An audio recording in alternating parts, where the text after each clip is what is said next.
Good evening, everyone, and welcome to the Tactical Devils. I'm your host, Jarvis Cocker, as you already know. And with me tonight, as usual, my co-host, Stu Wally. And guest tonight on the panel is Mick Ruby from MUFC. Hello. But guys, you all know him. We will have Noradin hopefully coming on, I would say half an hour. I don't know. He will jump on when he's ready. He's done a couple of streams today already. And I have invited Andy Tate. So Andy. Fingers crossed he will come on. If not, we will see. We will see. But first of all, I just want to say hi to everybody that's tuned in already. 12 people. That's fantastic. I see Yal Malmin in the house. Alien Tenno. We got Peter. We have lovely Lola. Coming in and say subscribe, like for the channel. And her name was Lola. And everyone, yes. So yeah, but what Lola is saying is so important, guys, girls. You have to smash the like for us. It's the only way that we can get pushed out by the algorithms of YouTube. So please help us smash that like. We have a boxing straight talk. He comes in and say, "Hey up, Reds." Hey up, boxing straight talk. That's good. Keep the guard up. MUFC Realist TV, that's Mick, big up. Johnny K is here. Smash the like on the video. It's going to be a great show. Thank you, Johnny K. Thank you. Good to see you. Good to see you. Neil Driscoll is in the house. Fantastic. Always good to see Neil tuning in every Monday night, 9 p.m. Trevor Wade is here as usual. Evening, Jarvis Stu. Mick, great to see you back on. Hope everything is okay with Stu. Hey, okay. Thank you for caring. Thank you for reaching out. Yeah, and we have Eduardo Almanza coming in and say, big up Tactical Army, the devilish tacticos. Yes, guys, girls, everybody, tonight we are going to talk about the statement that came out today with Man United. There was a statement officially from the club. I don't know if you have seen it. Most of you have probably seen it already, but maybe we should just go through it just for show. I can show this one. We can just let me share this. I have a picture. While you're sharing, Jarvis, everyone that's tuning in, please. What Jarvis says, smashing the like. If you're on Twitter, retweet this stream. Get as many people in as possible. Just hoover them in, because this is all about the fan community, the Tactical Devils, but as a Red Army as well. Because we're going to speak about what's going on there right now, Jarvis. Let's do this. We will do this. AG507 is coming in. They say big old mates, and Tualumba Piri coming in with that fantastic Grace Jones emoji. Oh, yes. You know, that's that's great. This always reminds me of James Bond. And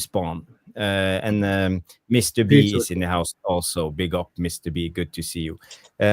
This is what a short sum up of the statement that came out today. It's from Transfers MUFC. That's Rushmano's Twitter channel. So if you haven't, go subscribe to that one on Twitter. He says SIR Jim Ratcliffe is to make up to 200 more redundancies. At an all-staff meeting at Old Trafford today, 2:30 p.m., Omar Berrada is expecting to outline a plan for the club moving forward. And this was from Jamie Jackson. But we all read the statement. And to sum it up, that Manchester United is to transform its corporation structure as part of a series of additional measures to improve the club's financial sustainability and enhance operational efficiency. That's a tongue twister for a guy from Norway, but You did well. Thank you.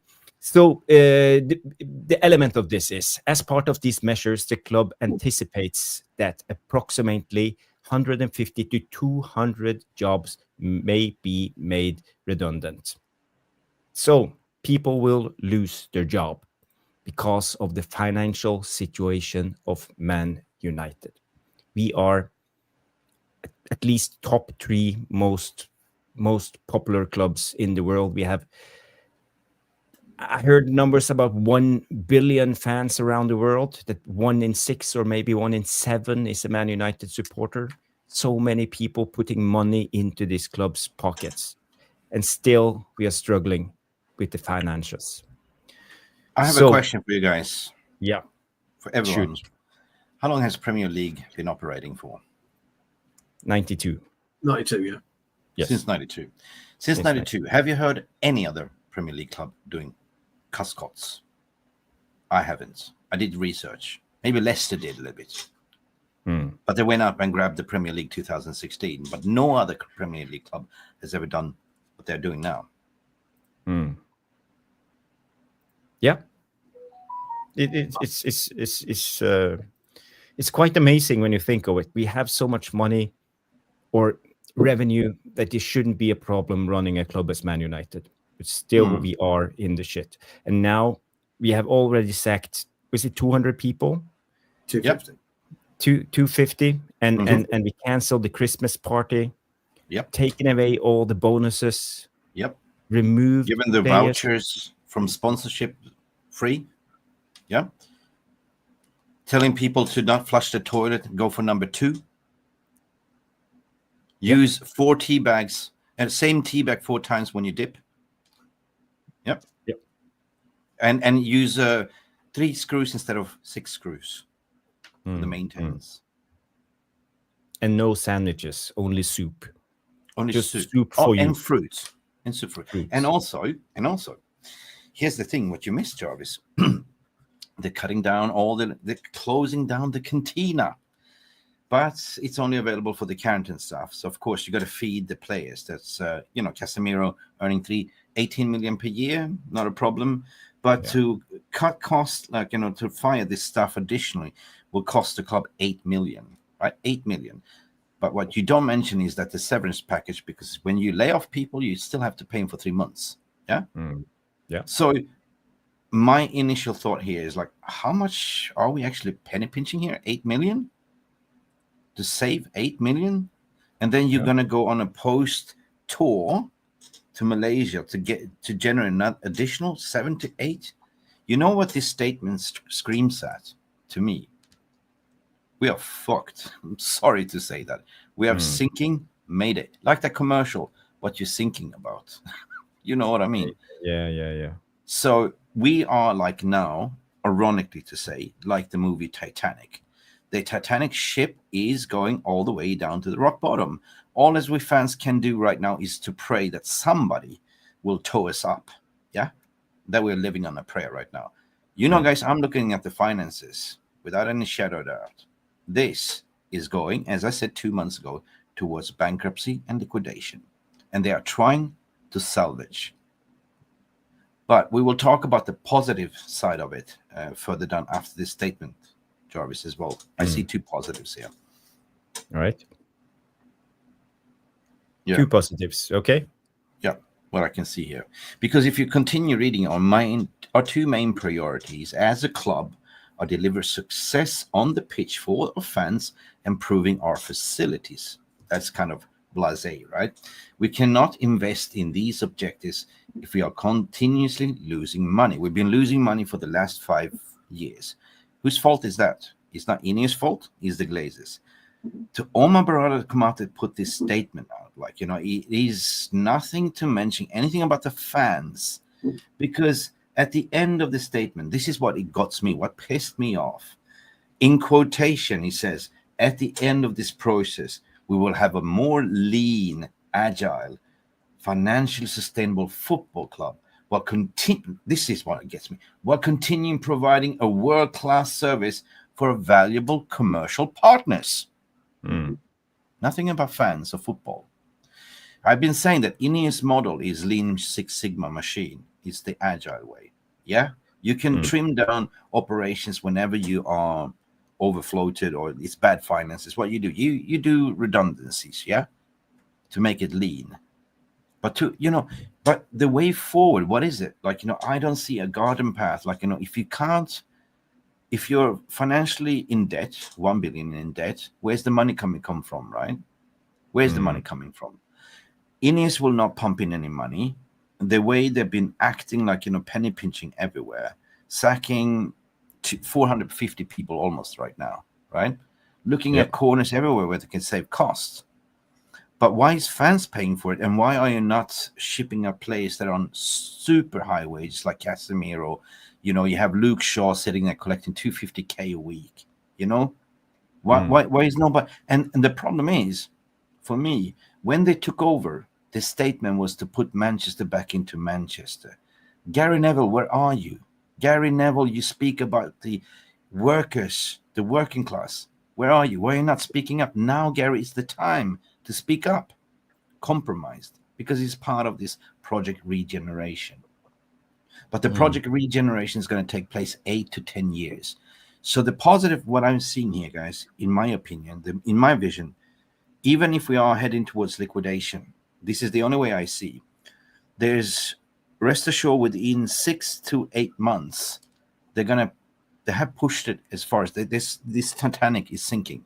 They might be forced to go out to sell full sale. Both Ratcliffe, Ineos, and Glazers. Glazers will not be able to take out any money. They did not. Glazers will not put any money in.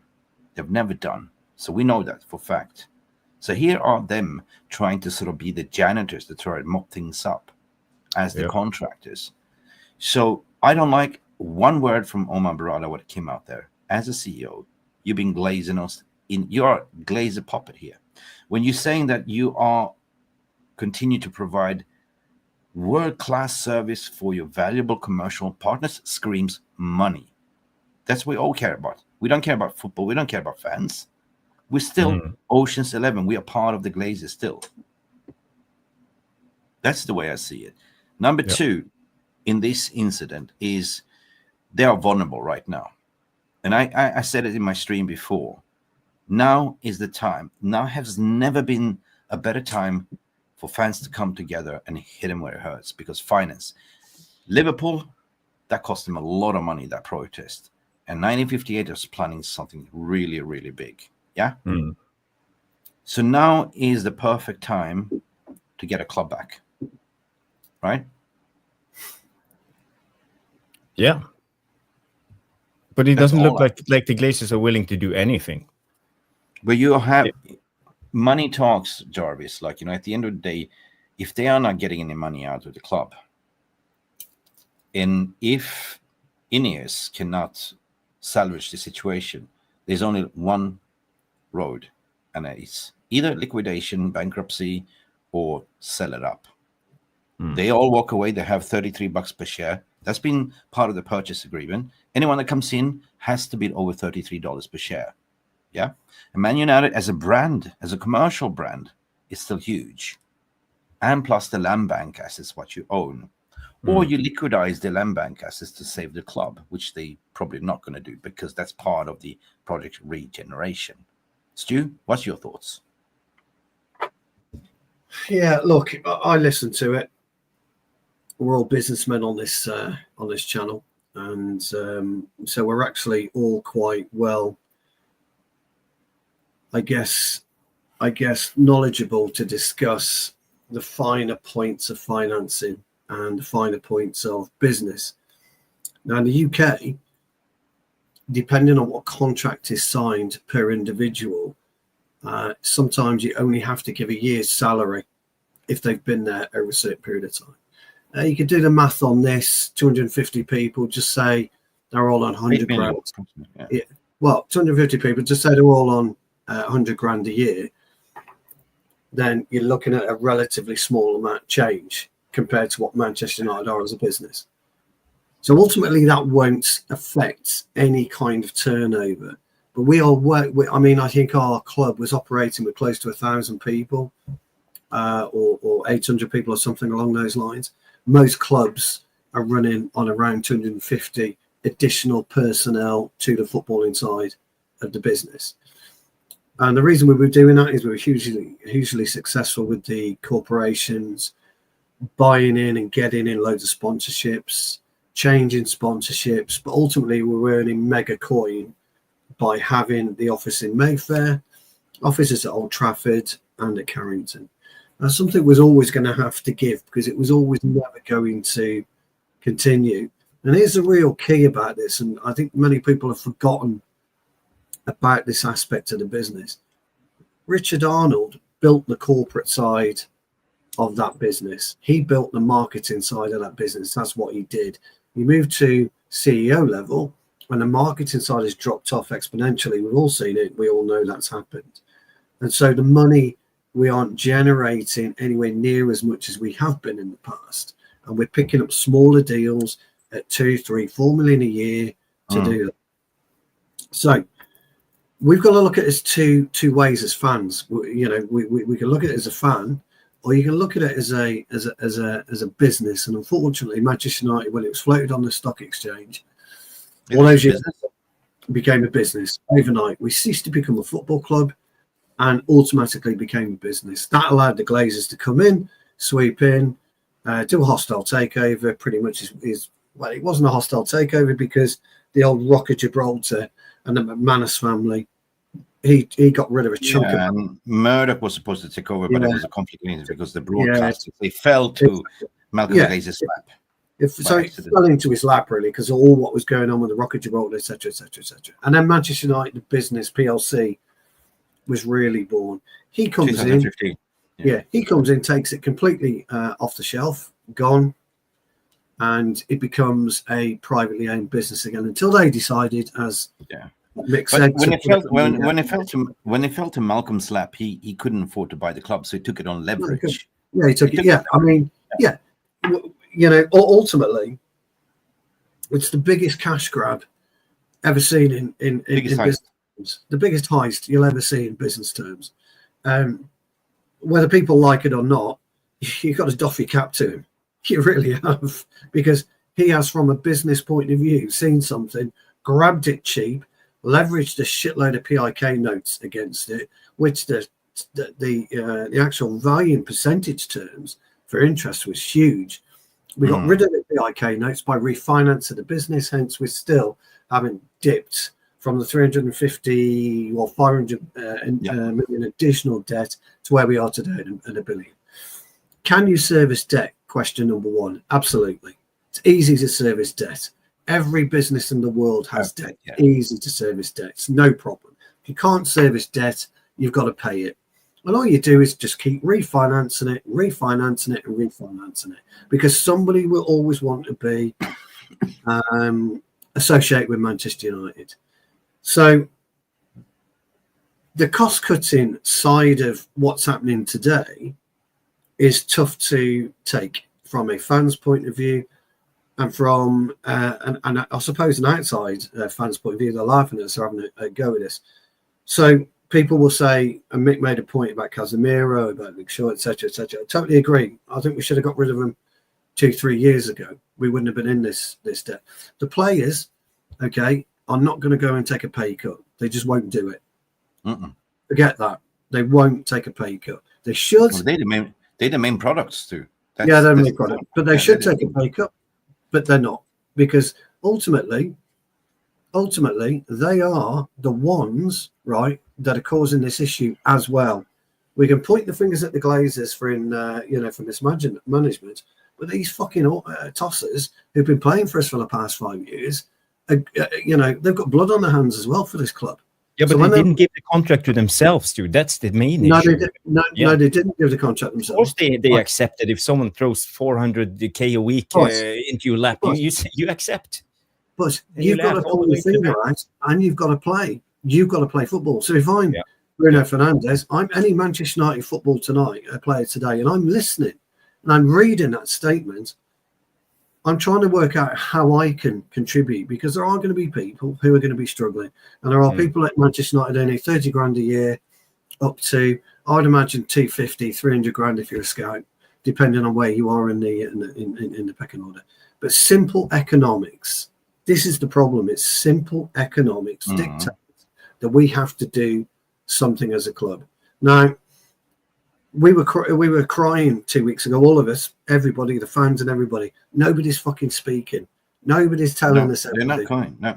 Now we get a comment. Now we get a statement, and now we get an issue where none of us like what we're reading, none of us like what we hear, and none of us are happy tonight. But ultimately, if you don't do something as an organisation, it's the same in my business, my everyday business. If I am losing money consistently, I've got to turn the taps off somewhere. Now, we all know Mick's right. Well, I've seen all the stuff about use 3 screws instead of 2, toilet paper, blah blah blah blah. That's absolute lazy journalism bullshit. Because I tell you now, a screw ain't going to make any fucking difference.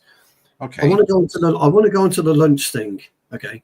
No, Stu, can I just interrupt you there and add on to what you say?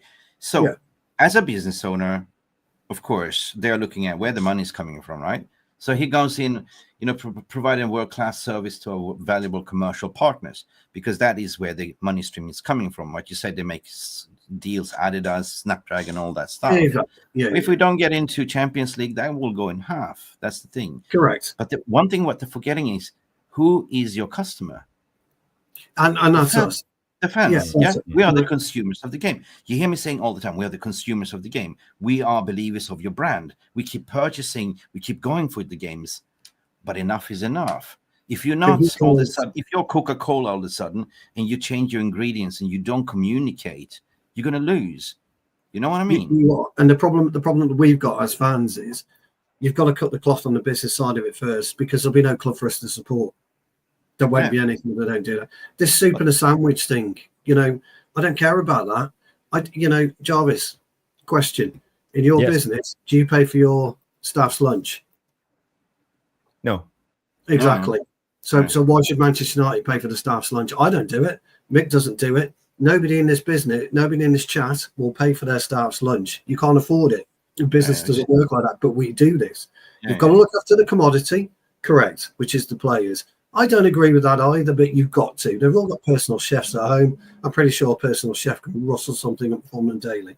So close the canteen, that's absolutely fine. But again, it's not going to save that money. They've got to wipe the floor with these players. They have to wipe the floor with these players in the summer. And you've got to work out a way how you're going to do it and why you're going to do it. And if they've got any sense, this club, they'll be going to Saudi Arabia. They'll be going somewhere where they can work a deal where they can get some kind of recompense back for the amount of money that these players are being paid. Stu, I had a problem when it was Ed Woodward and then we're running the club as a bankers. Yeah, there was rumors to say it was a very toxic environment.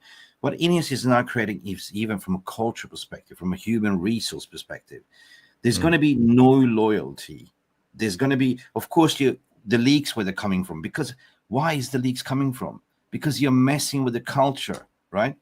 Who is going to be loyal? Everyone's going to sit there. Am I going to lose my job? Am I going to be able to use the toilet paper? I have to flush my ass with my hand. Like, you know what I mean? So you're creating all of a sudden the world's toxic work environment. Nobody's going to be loyal. And that, trust me, that shit sprinkles down to the playing stuff as well. Everyone is getting affected.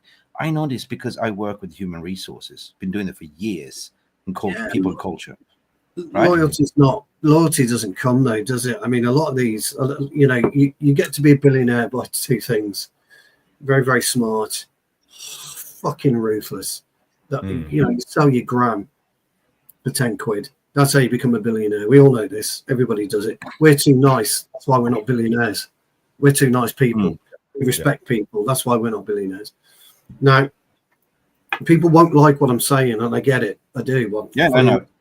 I'm giving you a business case, not a fan's case. I'm giving you a business case as to why this has to happen.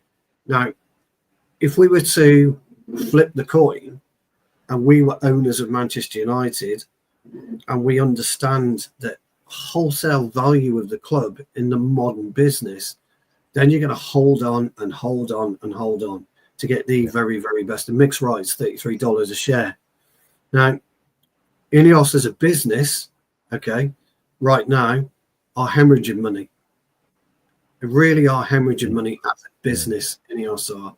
And they are cutting $6.5 million for a year for New Zealand rugby. Wow, big fucking deal. $6.5 million. Wow.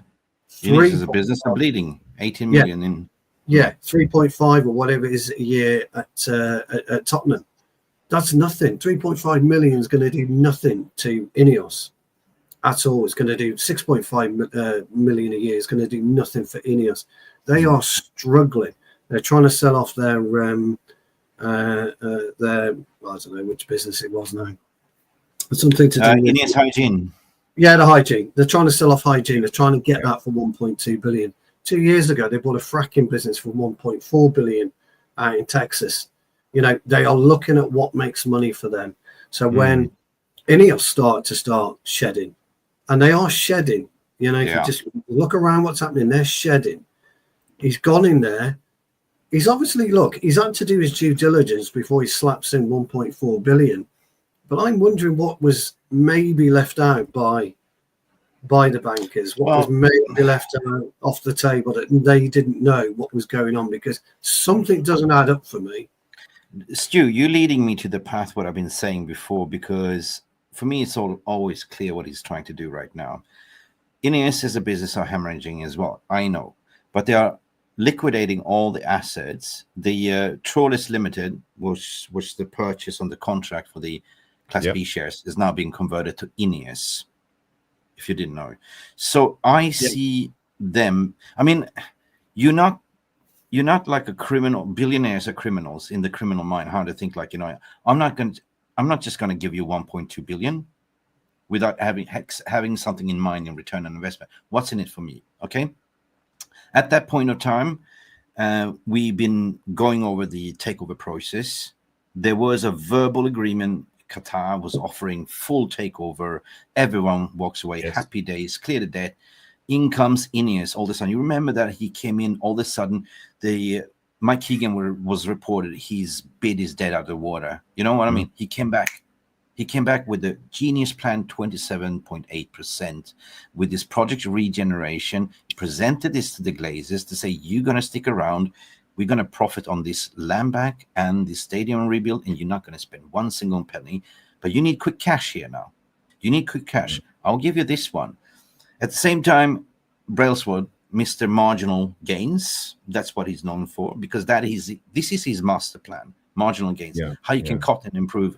This is performance. That's what he's famous for. So whatever you're seeing here, it's Dale Brailsford's work. You know what I mean? But he has no idea. Yeah, and Brailsford is a twat. He said that we should forget about our past history. And that's what I'm coming down to culture. The only thing we can hold on to right now. Yeah. And this is culture. This is our culture. Yeah. So wait a minute. Brailsford, you want us to forget the Busby, 1958? You want to forget about every single trophy we won? That is our fuel. Yeah. That is who we are. You know what I mean? But what I see is there gotta be a plan from their side, is to sell Nice, to get rid of everything. And what I said earlier, like, you know, it's a waiting game for them, because they know that Glazers is not going to put in any money at the moment. There must be some genius plan to, in the middle of a season, to sack Ten Hag and recruit a new manager in with a new style of play.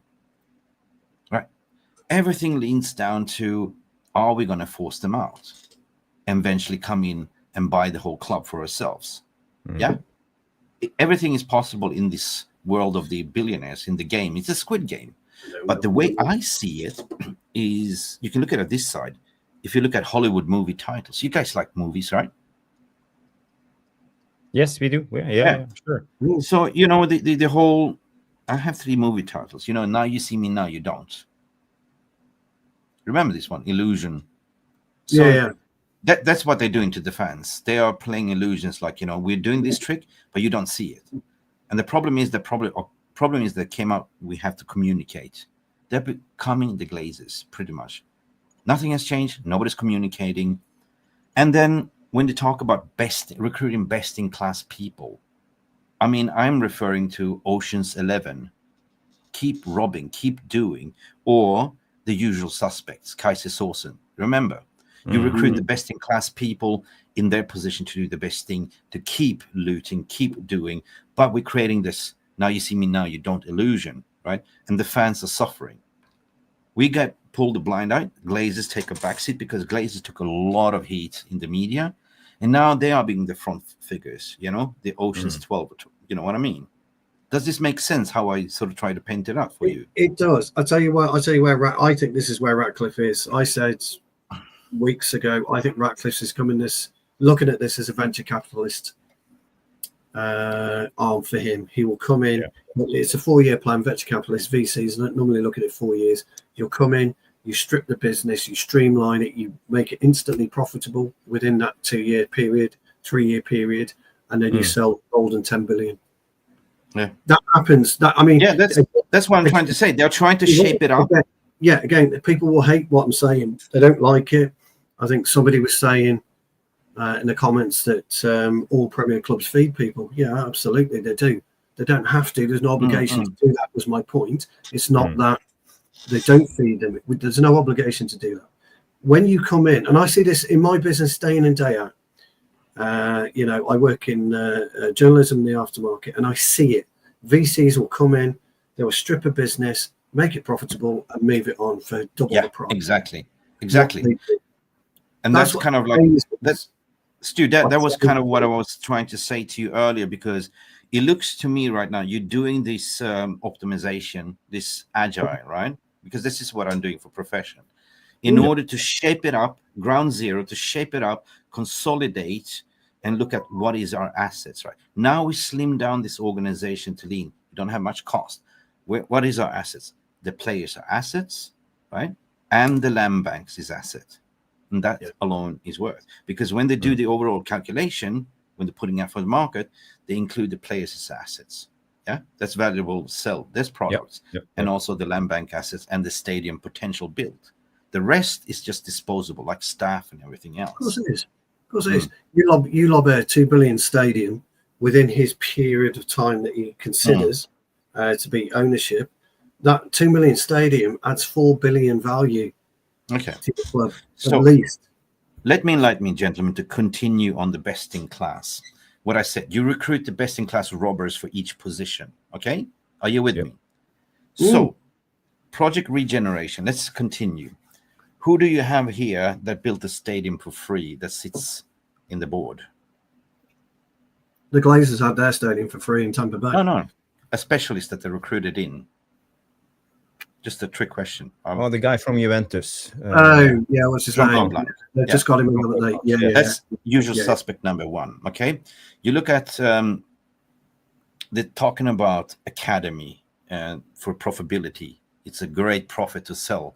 Nurture academy.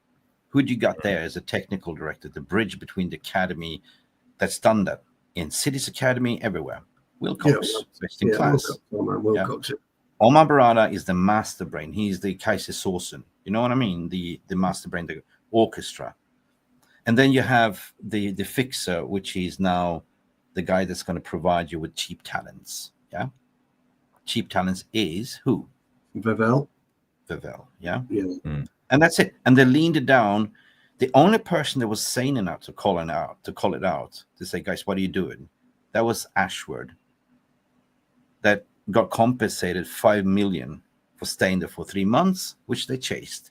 But he went against the boys, against the crew, to say, this is crazy, guys. What are you going to do? Are you writing off the season?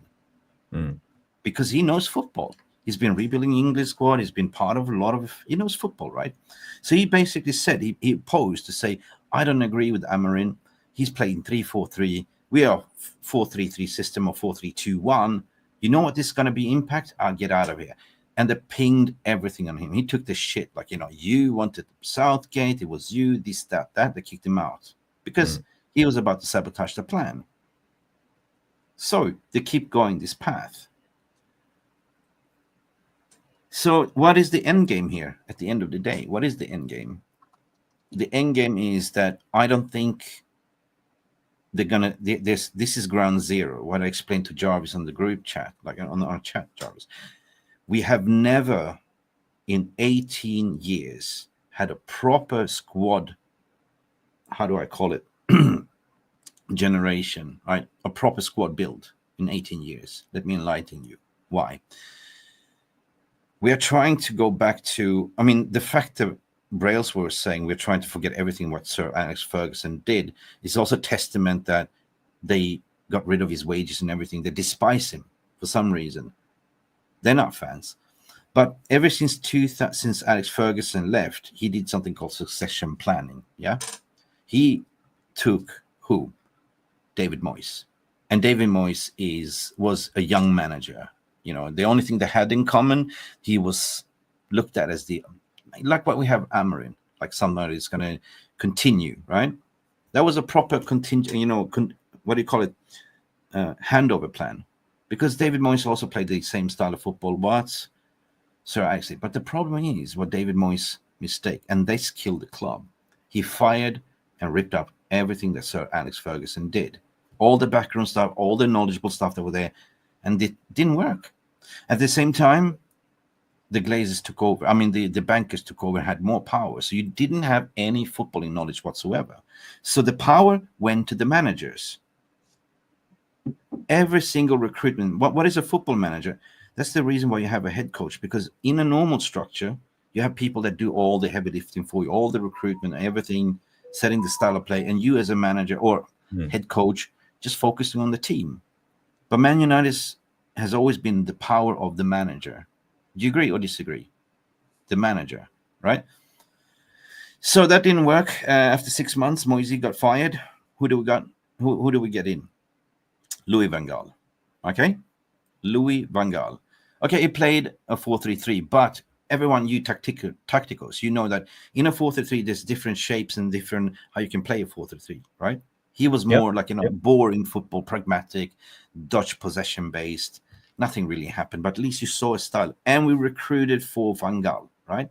Who did we get that under Van Gaal? We recruited Fellaini, Matic, Mata. Who else did we get? We recruited a lot of players in for him, but he got sacked after 18 months, didn't he? Di Maria. Di Maria as well. Yeah, Falcao, yeah. Di Maria, we all know.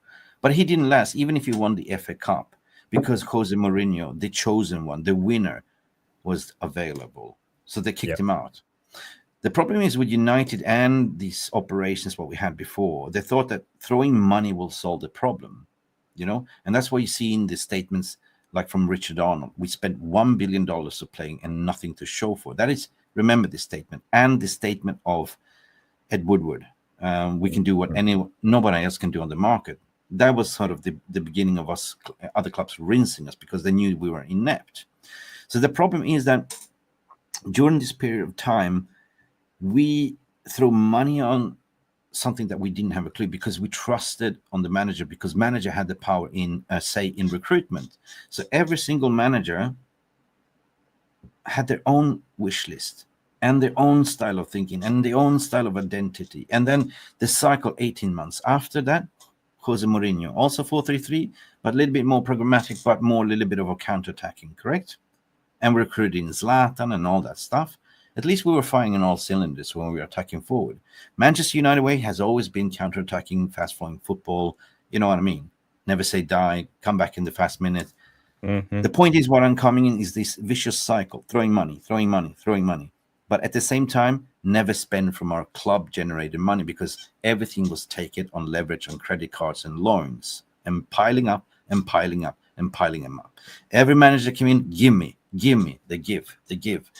Jose Mourinho threw his toys out of the pram because Glazers said no. It's like he wanted a centre-back. They said no. That's why you saw him playing Scott McTominay as a centre-back. And then he got sacked. Yeah? In comes happy-go-lucky club legend. Yes, the fans will come back. This is, now you see me, now you don't, the illusion, right? Throw in a club legend. Everyone was happy, singing, yeah? Ollie was trying to return back to the culture, the identity of Manchester United DNA. Mm-hmm. Do you agree? He was sitting, taking notes from Sir Alex. He's trying to play the same as Alex. And we saw instantly we were playing attacking football. It was back to counter-attacking. We were like looking fluid. We had a very, very potent attacking front three, front four, whatever you call it. But the problem is they screwed him over with Cristiano Ronaldo was available. He never wanted Cristiano Ronaldo because all of a sudden, if only Ollie had won the Europa League, Ollie would still be in the job, in my opinion, right? But that fell down. And then the next year, of course, he said it in the overlap, the trajectory was now to finish first. You finish second, finish first. Pressure piling on. Glazers gave him Cristiano Ronaldo, a big, massive figure, and Ollie couldn't handle it. He didn't want it, right? But they just got Cristiano Ronaldo because of the commercial value of the shirt selling.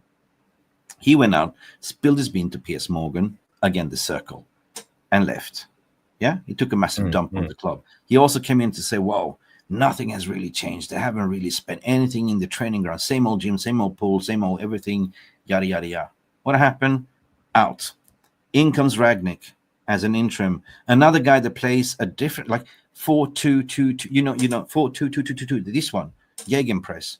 Everyone was confused. Yeah, we played Gegenpress for I would say, was it 45 minutes against Crystal Palace in his first game, and then all the players came in. They said, and the players still dumb as fuck, don't understand, like, pressing. So yeah, dumb as fuck. Yeah, they don't understand. Then they down-tooled for the rest of the season, and Ragnick exactly, and asking for a open heart surgery. So yeah, he was the only one in our ever since Alex Ferguson that actually spoke up directly to the fans with the open heart surgery. He called it out. He was supposed to be there as a change agent, as a consultant. Boom, out you go, because you called us out, right? You called us a robbery plan out, yeah? He said it doesn't have to take 2 to 3 years. It can take it in 1 year. Correct. What happened? We got Erik ten Hag in, the populist coach that everyone saw playing at Ajax, the 4-3-3 expensive Dutch football. And everyone got confused because when he walked in, he applied intensity, push-ups, punishment, and we recruited a lot of in for him. But the problem is he didn't have the backup. He had John Murtaugh, he had Matt Hargreaves. Nobody understood football. And he had the power with FCG or whatever, that recruitment agency, got a lot of players there. But he never played his style, right? He started changing to some weird formations, 4-2-1-1, whatever. Gaping holes in the midfield. Everyone was like, what the hell is he doing? And he didn't want to deviate. And he said, I'm not here to play the Ajax style. Like, what the hell are you doing here for? So we throw a lot of money in. And now, coming back to now, Ineos comes in, takes over. They know the situation. They've been doing the due diligence. They've been opening up the book. They've been recruiting the best-in-class people. And they remain to say adamant, we're going to stick to Erik ten Hag. Summer comes, we spent shitloads of money on players, but there's only 2 players that wasn't Erik ten Hag signing. There was a club signings. There was Lenny Euro and Ugarte, right? De Ligt was not his signing. You know what I'm getting at. And then 9 games in, flick. And why would you do that? To just rip up everything and start with a new formation. And what we see now, I just want to remind to fans that success doesn't come just because you throw money. Success comes from within of having to build a proper squad for 8 to 9 years, And now fans are calling for Ten Hag's and for Amorim sucking, right? And he's suffering there because he's looking at these players. They're dumb as fuck. They cannot play. They cannot run because they've been lazy prats. And he was not backed in the January window because they, again, come out with the value statements. They forced him to say there's no value in the market. We cannot afford to make the same mistakes. And we get these statements. Yeah? Okay, there's method to the madness, what I'm trying to say. Now we're seeing Slot arguably going to win the league. And I applaud. Liverpool's been playing the best football, right? And everyone say, well, how can Slot come in his first year and just win the league? Or how can, Moisey get a tune out of Everton and get a first manager bounce? We never got a first manager bounce because players was confused as fuck. They didn't understand the system. That's why we didn't get a manager bounce, in my opinion. Okay. So now my arching experience to say that everything that we discuss is that you have to make the club mean and lean and shit. It's basically them trying to repair of 18 years of mismanagement, throwing money at things, right? To optimize. That's the thing. That's the end game, right? So, but at the same time, regarding Ruben, it's going to cost them a lot of money to sack him. But Ruben Amorim is actually their appointment. So if they fail Ruben, if they sack him, the whole club fails. The whole operations, the Ocean's 11. The point is what I wanted to say, that since you have done a City, for instance, Liverpool fans, they didn't win anything for 30 years. They was in the mud like us, like Arsenal as well, also toxic. But when you start to actually give the manager 3-4 years and you start building towards the club ethos, this is the 3-4-3 system, this is the culture, this is how we play, and this is the place we're going to recruit for this system, then you will see bearing the fruit. Now, Arne Slot just came in. For him, it was easy. They went in and got a manager that have the same characteristics as Jurgen Klopp. It is plug and play and a ready-made squad. And City also, before Pep Guardiola came in, prepared for Pep Guardiola. There was managers in between, but that was just like, building up for Pellegrini. It was building up for Pep. So therefore, Mancini was the first one, yeah. Therefore, I look at finance and I look at like empires. The rise and fall of empires. Football and empires going in cycles. Like United used to be a dominating force. We used to be top of the world, and we fall down. So does business. Mick, I hear what you're saying, and I sort of agree. I know what you're saying is right, and we all know it as fans. The running our club the last 12, 13 years has been awful, and basically the common denominator of all of this is the Glazers, and first of all, their recruitment policy hasn't been good enough. They haven't signed for longevity. They have signed for instant success, and we have signed older players. We have signed players like Alexis Sanchez, quick fix players, Zlatan, Cavani. A lot of these older players in the 30s. Lately was Casemiro, and none of them worked out in the long run, and we just ended up with people coming in here for the last big paycheck, I would say. So that was one of our biggest problems. But the common denominator is the Glazers, and there will be the Glazers forever, And the problem now, I know what you're saying, but the problem now is we struggle, and we are struggling. This came out. There also, when you say something about quick fix from Chris Wheeler, I just want to bring up this. Sure. There came a tweet out from Chris Wheeler today. He say new analysis of Man United financial results by Must show that debt interest payments will soar to £50 million a year. How are they going to do this? Pounds in year, and in 2 years, the total transfer debt is up to 391 million, a rise of 52 million on 1 year. So on top of that, we are struggling, and we are in a cycle that's repeating itself. We can't. That means anything else than paying interest rates. But on debt. If you take back that screenshot again, Jarvis, on 50 million servicing the debt, right? We have maxed out all the credit. We own over 350 in unpaid transfer. We've been doing amortization. Where do we go from here now in terms of recruitment? Because surely we don't. Surely when they're talking buy, sell to buy, that has to be the model. We cannot take any more loans. No, we can't. We can't. But Chaps, we made 691 or 700 odd million quid last year. Yeah, we made a loss. 50 million in debt payments is fuck all. It's not relevant. That's the problem. 50 million in debt payments on annually is nothing where you are turning over 700 million pounds a year and losing 100 million pounds a year. So just take 50 million out of that. Mm-hmm.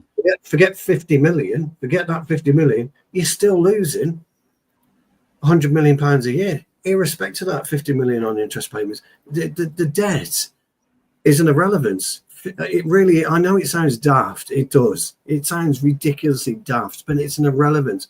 If you're making 700 million pounds a year, where the fuck are you losing 100 million? That's the question you've got to ask. Not the 50 million pounds. And this is the problem, you see. Yeah. If you put that back up, Jarvis, like Mick says, like Chris Wheeler. It's just all fucking clickbait. If he actually did the math himself, he would realise that 50 million a year is nothing, 37 million a year is nothing. If you are turning over 700 million, Jarvis, if you're turning over 100 million and you're paying 50 million a year in interest or debt, fuck me, you've got problems. But we're not. We're making 700 million pounds or whatever it was. What was it, Mick? 690, wasn't it, or whatever? Yeah, something like that. Plus 390 in transfer. That's fine. So almost 1.1 billion. So that's fine. I understand, but I believe most clubs are doing it that way now, anyway, aren't they?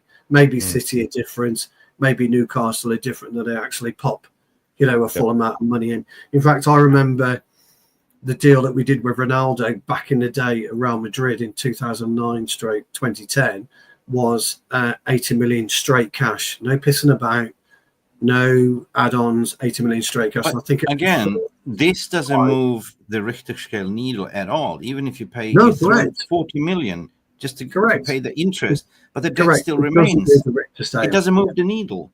It doesn't. And the summary is they know this. They know the fans are addiction. It's like addiction, guys. Yeah. I'm not going to reference to any drug, but we are addicted to our club, to our players, because this is what we live for on the weekend. So they created this monster within the fan base, and everyone wants a quick fix, you know. And when you get that fix, when they buy new players, buy the kit. They know the strategy. But as soon as that fix runs out of your body, I'm talking some substance here, I'm not going to reference, then you become cranky. Then you start doing desperate measures.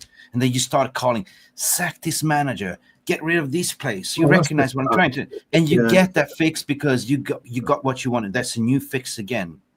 And that is the cycle of a drug addict. You know what I mean? That's correct. That's correct. And I agree with you. Look, calling for sacking Amorim it's just dumb. I'm sorry. I'm going to be blunt. It's just dumb.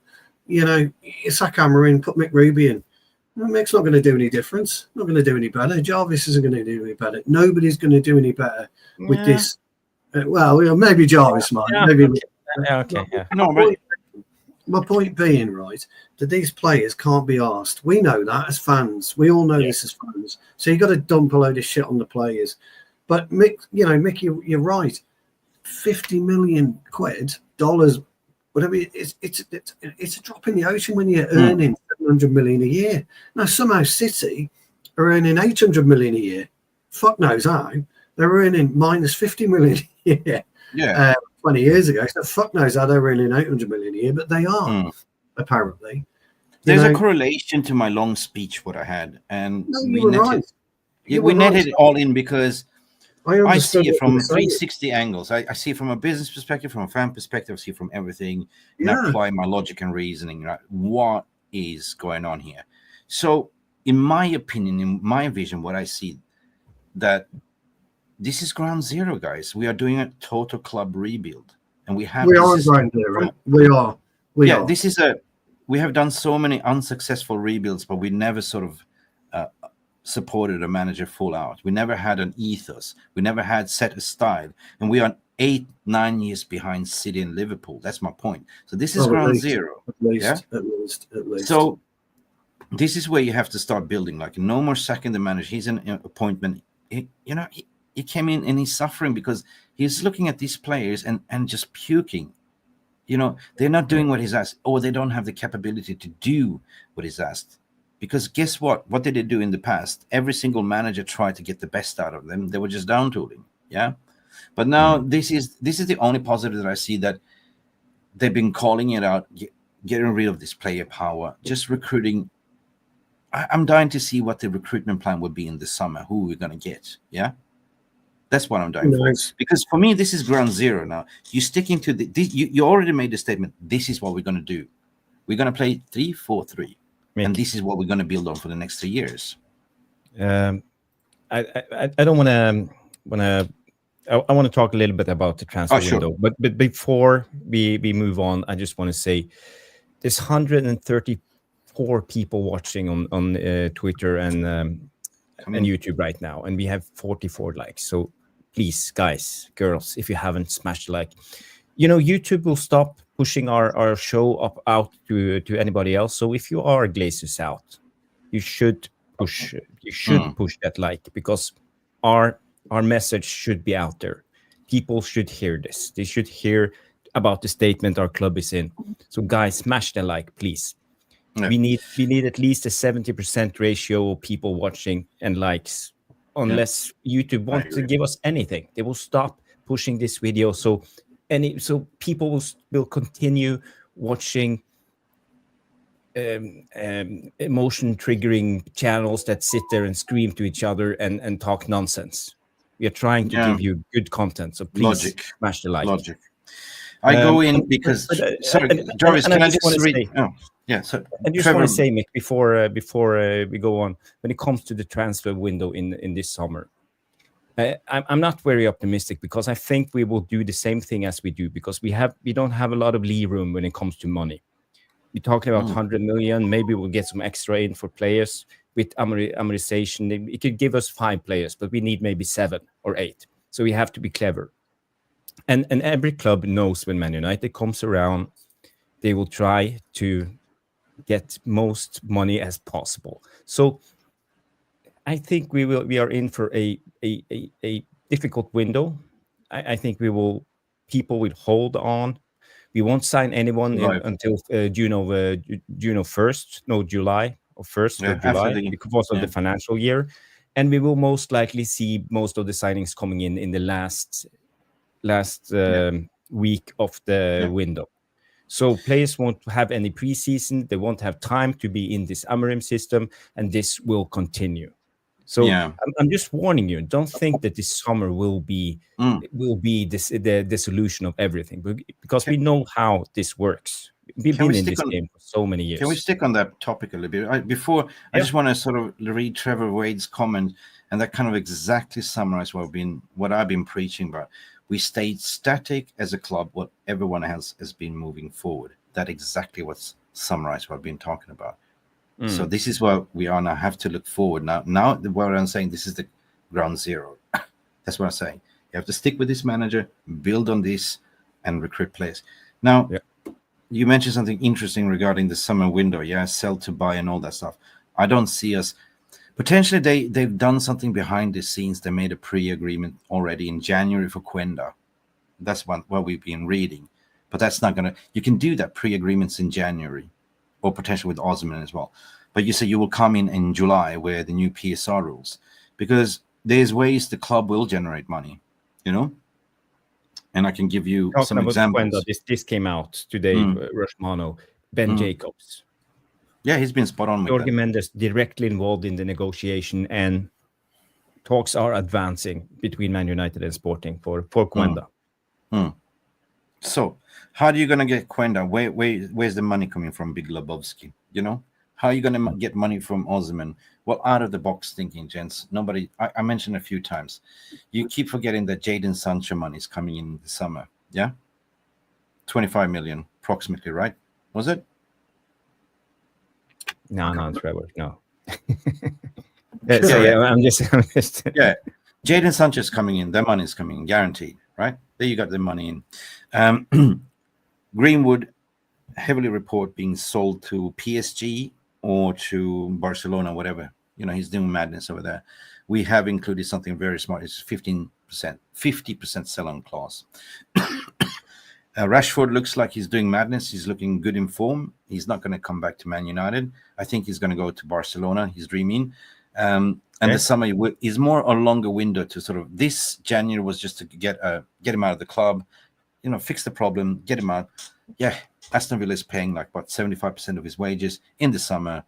Prove your value, sell.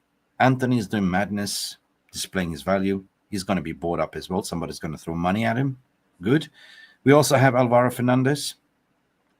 This got a 50% sell-on clause. And who else did I miss out on? So you can only sell... It's just if you sell Rashford, which is pretty much a guarantee somebody will come in and buy him. That is a pure profit FFP.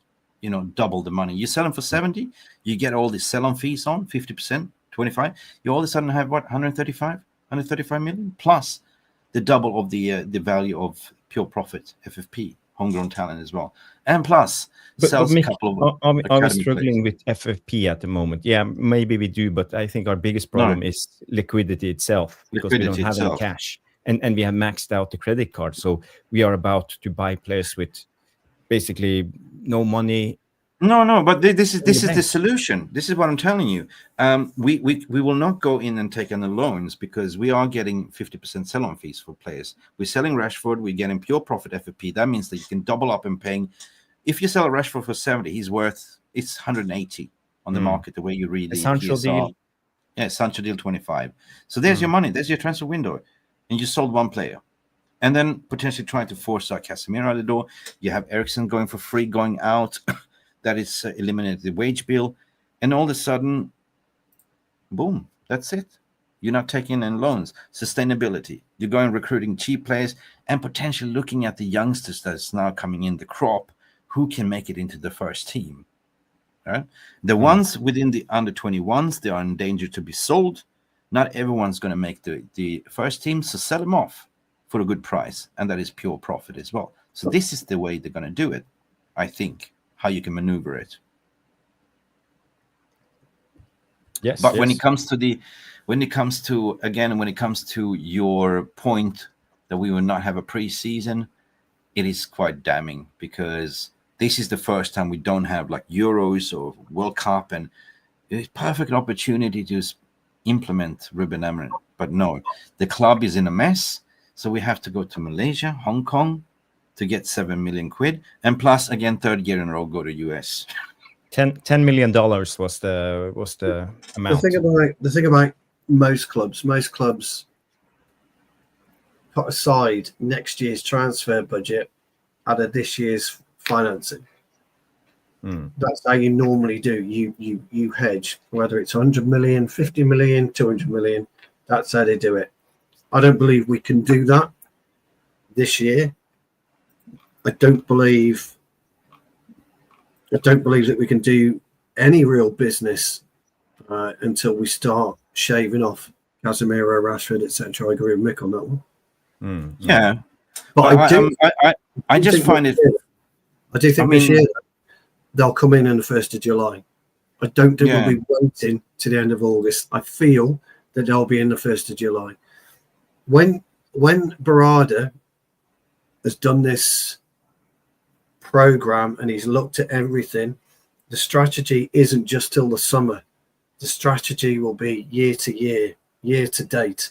So our financial year is in April, I believe. I would imagine. So they're looking from April to April. So the financial structure will be from there to there. We don't know what's going to happen with Qualcomm. Qualcomm was supposed to be coming on now in the summer. Wasn't Snapdragon supposed to be a 12-month?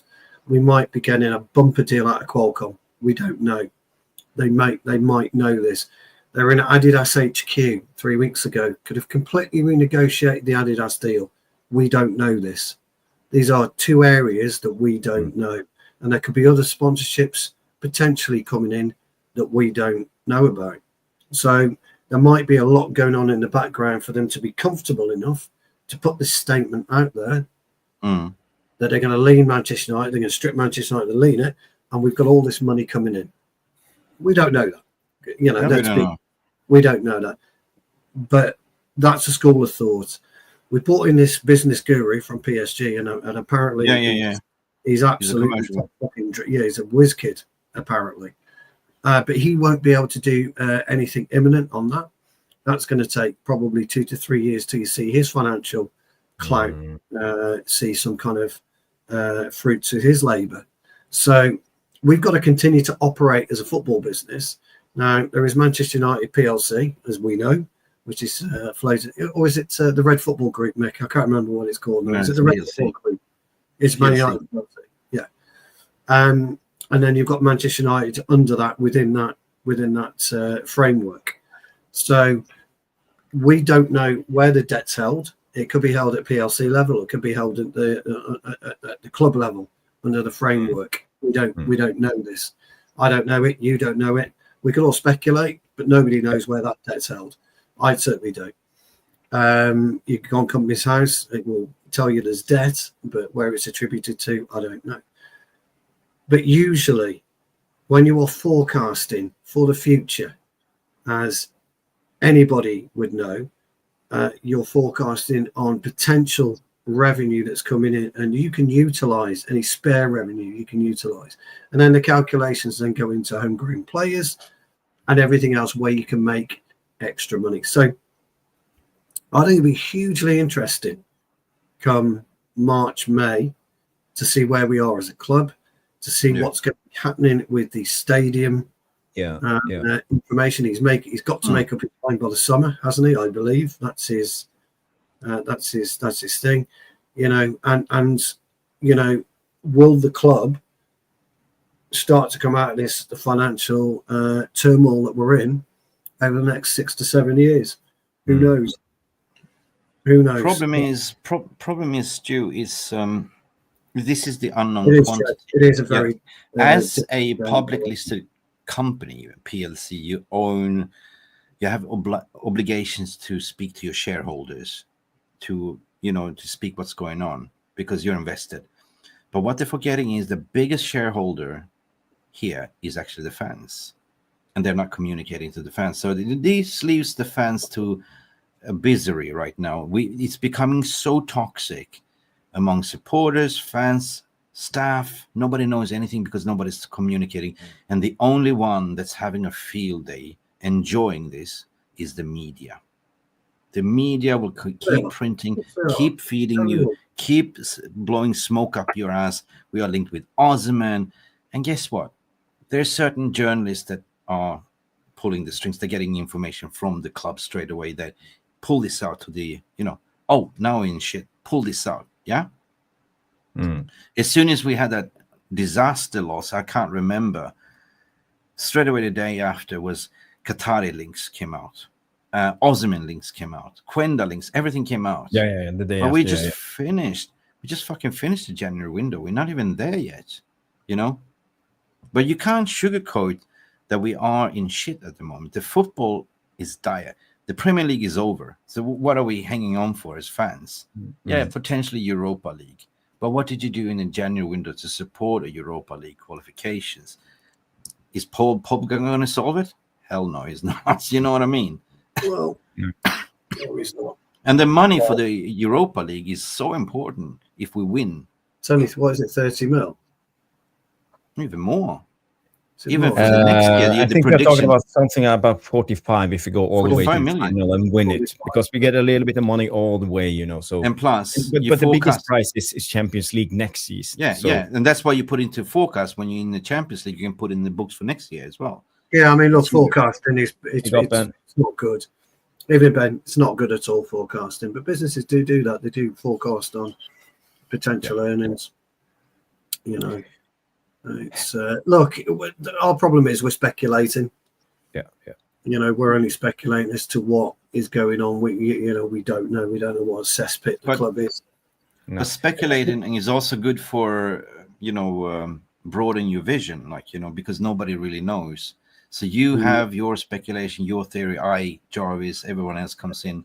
We try just to need to understand, getting a little bit fair understanding. Mick, I think we have talked this down to the bone. To the bone. I don't think that we have not much to add when it comes to this. I think we all are, as it says on my wall, Glazers out. Yeah, we are not happy with Ineos how they are doing their job at the moment. The club is doom and gloom.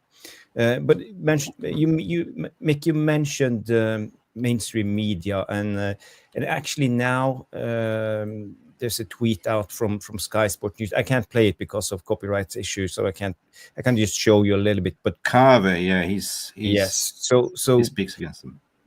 My point is, mainstream media are actually now addressing the Glazers' misconduct and how bad they have run this club for all this year. So they're starting to catch on, and finally, I think we can get some momentum. And we know there will be a big protest in the Arsenal game, 9th of March. It will be interesting to see how it ends up. I hope it will be peaceful. The people can calm down and not be too angry. But we should protest. Everybody should protest. If you are in Britain, you should go to the protest. If you are a international fan, protest online, share. And do whatever you can. And I see Jamie Wayne, for example, he's not happy about. He thinks the protest is a joke, but I think it's the only way. We have to try to make ourselves heard because it's no other way. I think if you want to be civilized. It hasn't been as effective because people are not committing. You can commit yourself in so many ways, but if you are coming together. If you're all of a sudden getting, I told 1958 and Steve and everything else, I said, if you get Sky Sports on board to cover you, it's so much more amplified and powerful for the rest of the world. It's mainstream media, right? Starting to catch up. Good. Is what I said. Hit him now when it hurts because the finances, we've seen all the reports. Everything is out there in the public. Now you hit him. If you get mainstream media involved, every single fan group across the world, get involved. If you live down in Florida, why not you stand in front of, like on the 9th, stand in front of the head office of Glazers? You know what I mean? Yeah. Everyone can get involved, but it hasn't been that organized, right? I think that we were, Jarvis, when you first made a debut on MUFC Realist TV, that you remember what it was? We covered the live protest. We were the only channel that did it live and people calling in. So we're committed. But there's so many things like you can do in protest. You don't have to. Noradin sending us live footage from the protest. So you don't have to go in and stop the game and run into the pitch. All you can do is just go to the player hotel and stop the coach to leave, and there's no game. Bingo, right? There's so many smart things you could do.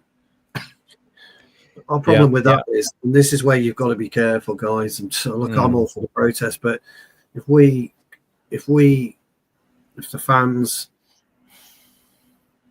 kind of stop another game going ahead, then the financial, we're going to cost the club a lot of money. Cost us money again. So we're kind of on this hamster wheel of losing money. We can't afford to lose money anymore. So we've got to make sure that we protest peacefully. The game goes ahead. Fans can get into the stadium if they want to get into the stadium. If they don't want to get into the stadium, don't. Go in and come out after 5 minutes, whatever, but get that game going. We're not, we're not punished in any way for, further financially and points deduction, because we can't afford a points deduction right now either. If you look at where we are league-wise, we can't afford anything. We can't afford to lose money. We can't afford to do that. So we can't, again, this is the problem. You can't, people say, let's stop buying the merchandise, let's stop buying the season tickets, etc., etc. Let's do all of that. But what happens to the club that we all loved? I've supported for 50 odd years. It's gone. It's disappeared. I've been a season ticket holder for 30 years. Yes, we tried everything, and we've been even floating empty seats. I just want to address that. It is the only language they listen to, and that is money. Right. But the flip side of it is, it could cost us more. So we've got to find that balance. That's all I'm saying.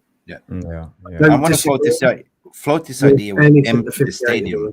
Stu, let me just point this: float the stadium, empty the stadium ain't gonna work, because if you're not coming, some of the tourists will come. People will travel just to fill the stadium. They know this. I know, but the problem you've got. This is the thing. This is what Glazers are relying on. This is what Ineos are relying on. If you are a season ticket, how do we know that? How do we know that the international fans are ignorant to the situation? They are all fans of Man United. They know that we are suffering. I'm abroad. Mick, you sit in Thailand. We all suffering with Man United. I'm sure that even the international fans, even if you come from a different part of the world and you have saved up for a lot of years, let me just address it. It's beginning to piss me off now. I was agreeing with you, so just listen to what I'm saying. Stop being argumentative for the sake of being argumentative. It's a stream that's rather hostile because people are a bit pissed off at the minute, but you're not listening. Yeah, we are. Not sinking in, mate. So just do us a favour, listen or stop. Okay, that's all you got to do, mate. If you don't agree with us, fine, just stop. Because No, let me just unpack what he's saying. Like, no, we have to. We tried. Let me go back to we tried everything. We tried everything. So we're finished. Let me go back to one other thing. Season ticket holders, right? If you don't scan your ticket on the 9th of March, they will know you're part of the protest and they will fuck you over. They will do that because that's what's happening. This is what's happening right now. And this is why people are fucking. But this is what I said is like a drug addiction fix. They know exactly, right? If you're giving away your ticket, somebody else will take it. And they will make sure that you stay addicted. So if you don't go to the match, you have to give your ticket, your fix back to the club, and they will sell it to some other user. You know what I mean? It's exactly right. This is why they put the price up, because they don't want season ticket holders anymore. The cost of my ticket is what? I don't know, 36 quid. So they get an extra £30 every time I don't put my season ticket in. You have to scan your ticket. Alien will tell you. Pete will tell you. If you don't scan your Stop. ticket, you know, this is the problem. So I agree with the protests. I think it's, providing it's done in the right way, I agree. But if we start costing the club more money, then what do you want? You can't have it both ways. People are saying to me, I can't have it both ways. You lot can't have it both ways. Yeah, but at the same time, there's a lot of fan groups. They need to unite and come together and do the same thing. It needs to be a clear message. You have the Musk group. They only care about themselves. Like, oh, as long as you don't touch my ticket, I'm good. Yeah? They don't want to. They just want to sort of go to the game. They're top reds. You know what I mean? This is a great example of what I'm talking about. A brilliant example of what I'm talking about. People who don't attend the ticket office are making threats. We don't want that. We don't want that. You know, not everybody's lucky enough to be able to go to the game. You know, people spend a lot of money going to these games. We're not getting everything that we want. It's just, you know, I don't know. I suggest Jarvis we move on. I think it's getting a bit biting. Yeah, but I think it's okay that people just get out their frustration. You know, it's better they do it here than on Old Trafford on match day. It's okay to be angry. We are in a difficult situation. We're in a terrible. And this is a terrible session. People should vent out the frustration. Things gets better if you talk about it. Yeah, season tickets are going to go up again next year, Jarvis. They will. The membership has gone up. You know, a few quid as well. Everything's going to go up. Yes. You know, and people are going to be forced away from the club, but they're going to be forced away from the club. Yeah, but guess what? One thing is new, that we have a new partner in there as well, which is called Ineos. And if the protest is negatively reflecting on Ineos with all the businesses, that's not good for the brand either. Before it was Glazers. So guess what? Ocean's 11 will be rattled. You're hurting the brand. You're hurting the brand. They will be, and people are rattled. You know, people are rattled. Everyone's angry. Everyone's frustrated about what's going on with this club at the moment. And you know, everybody views it differently, and I get that. I like that everybody's got an opinion, but don't have a go at other people's opinions. Nobody, just allow them to have their opinion. 100%. And if you don't agree with it, fine, just let it go. Let it go, let it go. Don't come around here no more. All right, sorry. Frozen. Let it, yeah, Frozen. Tell me about it. I have some other stuffs we can talk about. Did you guys see Antony again with another assist yesterday? Yeah, and then he got set up. And a red card. And a red card. Five contributions in 6 games now. He's doing quite well, so I think it shouldn't be a problem selling Antony.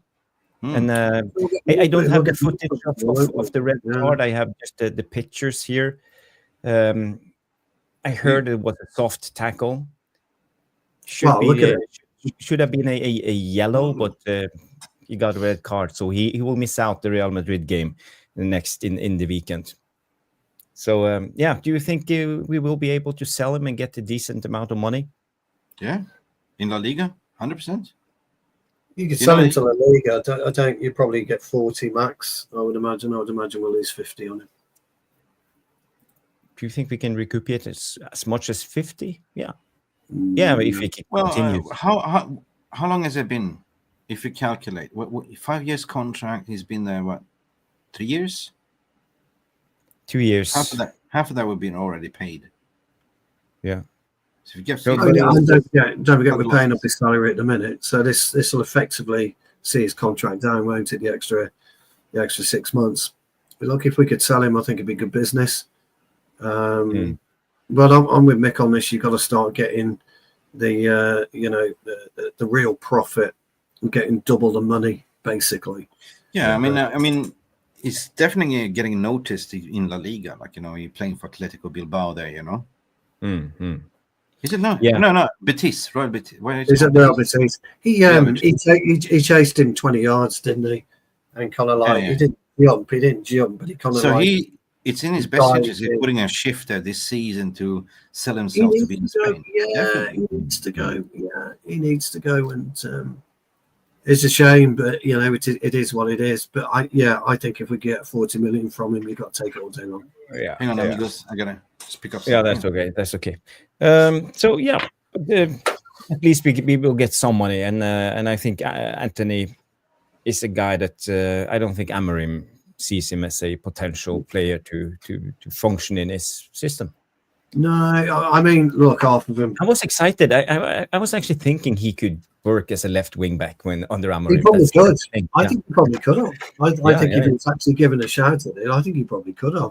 I think when you look at where we are in terms of players, I mean, Dorgu looks a real signing. I thought he was excellent against Everton. I thought he was really, really good. Really good. Yes. I'm glad you brought up Dorgu.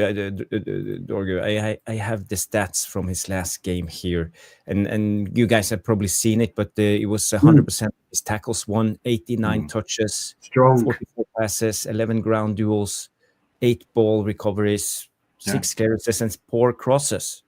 Oh, strong player. Yeah, I mean, clearly an Amorim signing, isn't it? Because he's fit the system. Yeah, very, very well. But the point is that he's just warming up. That's the thing, right? This was his second game. Yeah, he was absolutely tremendous. I mean, this is typical. This is typical of media as well. Gary Neville, or no, sorry, it wasn't Gary Neville. It was it Ferdinand said, he got taken off, in his first match. But apparently that was planned. It was planned he was going to come off at half time. Amorim told everyone it was planned, but it's typical sensationalistic. I should be embarrassed to be a journalist. But that's kind of what it is, and I like him. I like to see. So if we do get that Quenda, who is massively left-footed, I presume you're going to be looking at Dorgu for the right side. Right. I don't think. Stu, I have another theory. Oh, go on. Because in the Everton game, I brought this up in the tactical breakdown after the game. I had Samix with me. 2 hours, and I think he did a brilliant job, and we talked a little bit about this. So you guys who saw that show knows what I'm going to bring up. But in the last 20 minutes, when Garnacho came on, Dorgu actually operated as the number 10. He operated can do that. As number 10. So if you look at this. This is the photo. You see, it's Garnacho on the wing here. He comes from this area, dropping down to receive the ball. So he started up here, dropping down as the number 10. The ball comes here, turns with it, and runs with it as a ball carrier. And he's strong. He's strong as a ball. Yeah, he's very strong. Yeah, very strong. I knew that. He receives the ball from the number 10 area. Look at him. He's good. He's good. Perfect. He's very strong. Yeah, and this was the free kick that we scored on. It gave us the free kick. So for me, I actually see Dorgu maybe being a potential number 10 in this system. Well, I did my scouting report before we signed. I've been following. So, he can play as the number 10, attacking midfielder. But he's been used. He can play left wing back, right wing back, and attacking midfielder. That is his strength. If you look at his profile, in his scouting profile, that's what it is. And you're absolutely spot on. If you look at his attacking profile as a left wing back, he's leading in Europe. He's top bins up there because of his attacking abilities. But you can see that he's strong as an ox as well. Yeah, he's very quick. He's very not strong. a pushover. Young lads. Yeah, he's got good balance. I like his balance actually. The thing is, what I'm trying to say, he's just revving up, he's revving up, he's not too expensive as of yet, but I don't know if I see him as a 10. I'll be interested to see where he plays Wednesday then. Did you like the footage I showed you? No, I could see. No, I could see. I can't remember, and I was trying to work out why he was in that position and why he was coming back. They swapped. Did we get? Was there quick turnover? Did we get quick turnover? Did Everton? No, we were 2-1. We were down. We needed a goal, so he was pushing. He was pushing. No, yeah. I was just wondering though whether they had quick turnover at that time. Did the ball go from their fullbacks or their midfield? Did it arrive? I think we started building up on the side. I think it was.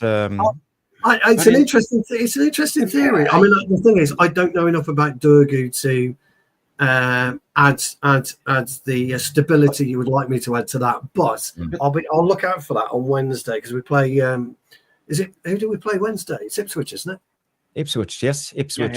Yeah. Six players need to win to avoid the relegation, or at least we have to win. getting down there. Yeah, I didn't even realize this, Jarvis, until you showed me now. But that shows also that Amorim made a tactical tweak. You know, or the players did it by themselves. When the game gets chaotic at the end of the game, it's seldom. So we're not live. We're not live, then, are we? Because we're at 7:30 kickoff, so I don't think we're live, are we? Oh shit! It's Liverpool and Newcastle at 8:15, so I'd imagine that'll be on TNT, unless our Amazon showing games this week. Let us know. I don't know what the tactical devilish tacticos thinks of this. Do you think we should try? Get in the chat. Should we try? I never noticed it during the game, so I'll definitely look out for it Wednesday. No, but from a tactical point of view, when you show that, you start him as a left wing back, and then as the game you can do a little bit of tactical tweaks, change positions to confuse the defenders. You know what I mean? Like I say, my question was he was facing our half as if he was travelling back towards his position. That's the only reason I asked that. Now I can't remember in my brain the overall picture, but he made the free kick. Bruno whipped in an absolute perler, and then we decided to wake up. Yes. After that, and we should have gone ahead and won the game. Xerxes' header. Wow, what a shame! That just he aimed it directly at Branthwaite, didn't he? I'm sure he could have done something with it. But I mean, look, if that is the case, Jarvis, great spot, massive. Kudos. Seriously, kudos. Because what happened, we started to get desperate. Dorgu was pushing up, but he couldn't push up on the left wing. Garnacho came on, and Garnacho's space was open because we know Garnacho when he plays, he operates as the winger. He didn't fill the role as the number 10, so someone had to go there, and Dorgu did what was sensible. There was I did notice Garnacho was playing wider than normal, so maybe that was a. Now, if you remember I can't remember what day we did our analysis. Did a tactical analysis, didn't we? The day that I had to go early. We visioned that either Dorgu or Garnacho would go like that, would invert and interchange. So maybe that's what we were discussing. TNT Sports for our guys. Thanks. All right. But lads, also brings us back what Amorim likes players that can play in multiple positions, right? That are versatile. Yeah. So now you see that his abilities, it might be like you said, Stu, that he was going back towards his normal position. I don't know. I don't know either. But it looked like natural for him. Like, okay, I received the ball, I go. Let's go. Now that's the interesting part. Now that I agree with. And so that's a player that can play multiple positions. But just because you're left wing back, all of a sudden doesn't mean that in the game you can change it by reverting inside and make a difference. And he did, and created a difference. And I agree. Like maybe he was just jogging back, Jarvis. Listen to a bit of music as he does get his headphones on. Listen to a bit of music. Suddenly the ball comes in, and he knows instantly what to do with it. That's the interesting factor of the whole thing for me. Is that he knew what to do with it. He flipped it on the turn. We get the free kick. We get straight back in the game. We score again with a quite sensational volley for Agate. Oh, yes. It was a good goal. And then we spend the rest of the time fucking missing chances. We could have gone 3-2 up there. Should have gone 3-2 up. Yeah, should have gone 3-2 up. Why does it take 72 minutes for these players to wake up? I just don't understand. Desperation FC. It is desperation FC, and yet when you look at the Beto goal, for example, Jarvis thought Beto would score. What I'd like to know about that is why was Anana rooted to his line? He's the only one that could use his hands when the ball was up in the air. He's the only one who could use his hands, come in and fucking Lob the punch on it. Why not? I mean, you're not going to get lobbed. Yeah, but let's hope it's not, because we know he's terrible with his timing. No, he is. No, I agree. He's like to punch a player, isn't he? Yeah. Maybe maybe somebody said just down your fucking line for fuck's sake. I think that's the best solution when we have it was like watching under-8s football. From both teams, by the way, not just from us, but from Everton. Instead of actually clearing the ball was going up in the air and looping down and up in the air and looping down. False to better. I mean, what a finish by Better, though, to be fair. That's a good you've got to say it was a hell of a goal. And then and Maguire was sleeping, and Decore, climbed all over him. And again, why wasn't Anana closing the gap between him and Maguire? But I don't know. It was. Yeah. I said, the 1-0 goal. I did the most. You can punch a goal, either. I did this fantastic short clip on the 1-0 goal. I was laughing my ass off. Like, they were all like, doing. Yeah. It looked like, John Cleese and a couple of morons like in the medical hospital, like, doing. Like, Yeah, it was just like pinball. It was just daft. And then, our play in the first half was languid. Again, we weren't sharp. We didn't fizz any passes in. Second half, Bruno comes alive. Well, not second half, but halfway through the second half, Bruno comes alive. And then what you're hearing for the next 2 days is Manchester United without Bruno are nowhere. That's what I say. Bruno has a shit game. Everyone is shit. Yeah, so the rest of the players are going to take this responsibility. Why are we shy? Højlund had a terrible game. Oh God, yeah. Again, what's going on? Game again. Mick, Stu, we are 1 hour 30 minutes into the show. Yeah. The likes stopped up. We are on 53 likes, so we have to save in the kitchen a little bit more, because the target is at least 60. So let's go up to 60. So if you haven't liked, it's time now. Smash the like and help us to get at least up to 60. And if you're watching this in a rerun, smash the like. Keep liking. But I have a couple of updates here from Rushmano. This will be interesting. It's not interesting now, but it will be. Erik ten Hag appears to have done an interview with his agency, SEG, and it's coming out tomorrow. So I'm eager to hear what he has to say. It will be. I don't know if it's bound by an NDA or. He signed an NDA today, hasn't there? There's been some snippets out about it today. All right. He misses Old Trafford. That type of snippet has come out. So okay. Whether it's attributed to that particular article, I don't know. I'd be interested to read it. He was always going to do an article, wasn't he? I suppose he was going to get the. Wait. So the interview is with SAG that walked around Carrington like they were the bosses. They were the only one getting exclusivity in terms of signings. Yes. Yeah. So SAG is his agency, isn't it? Yeah. Rob Taff is in the house. Big up, Rob Taff. Good to see you.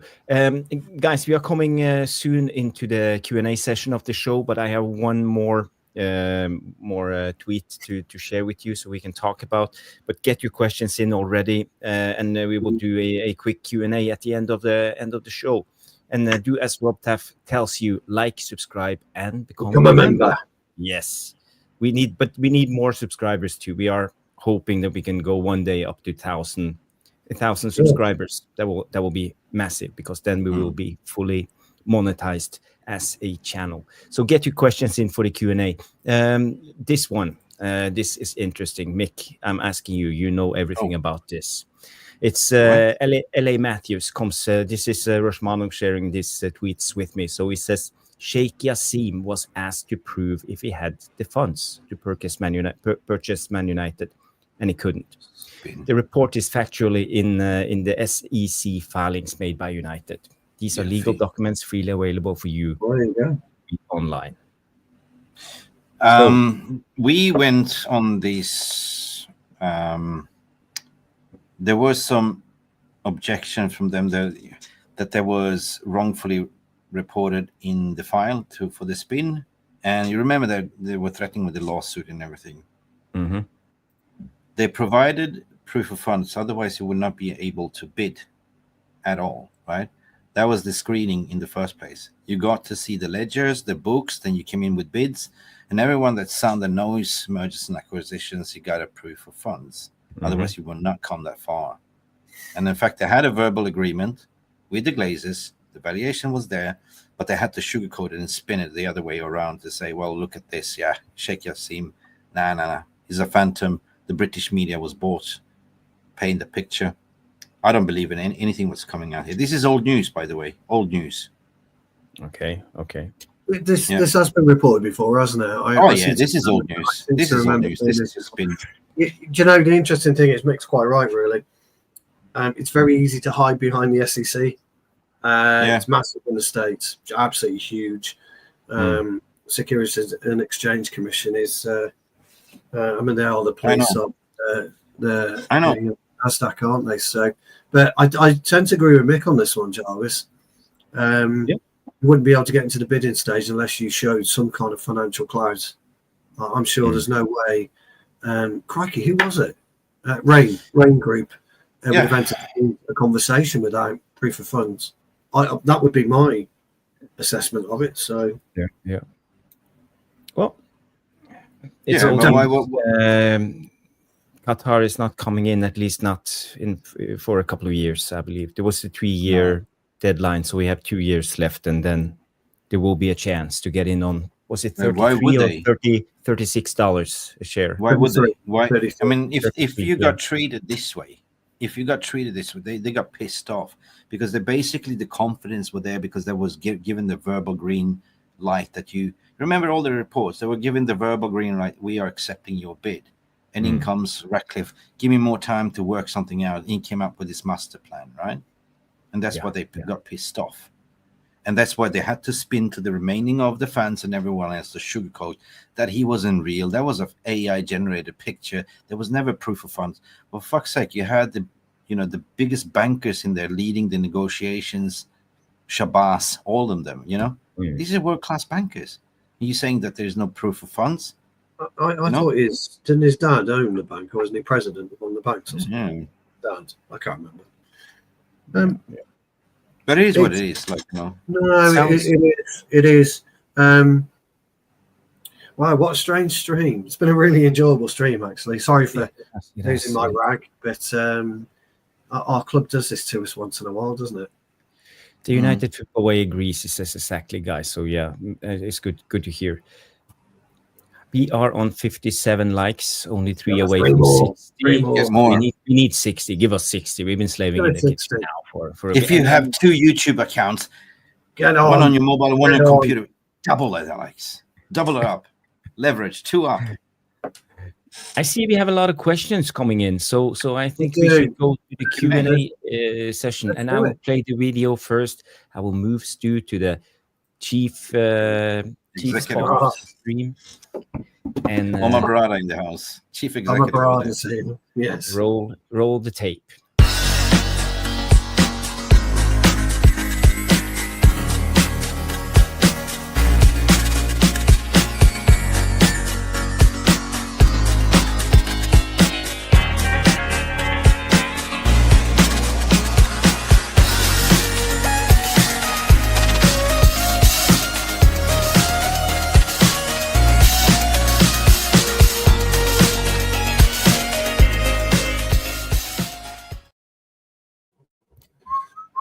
Well.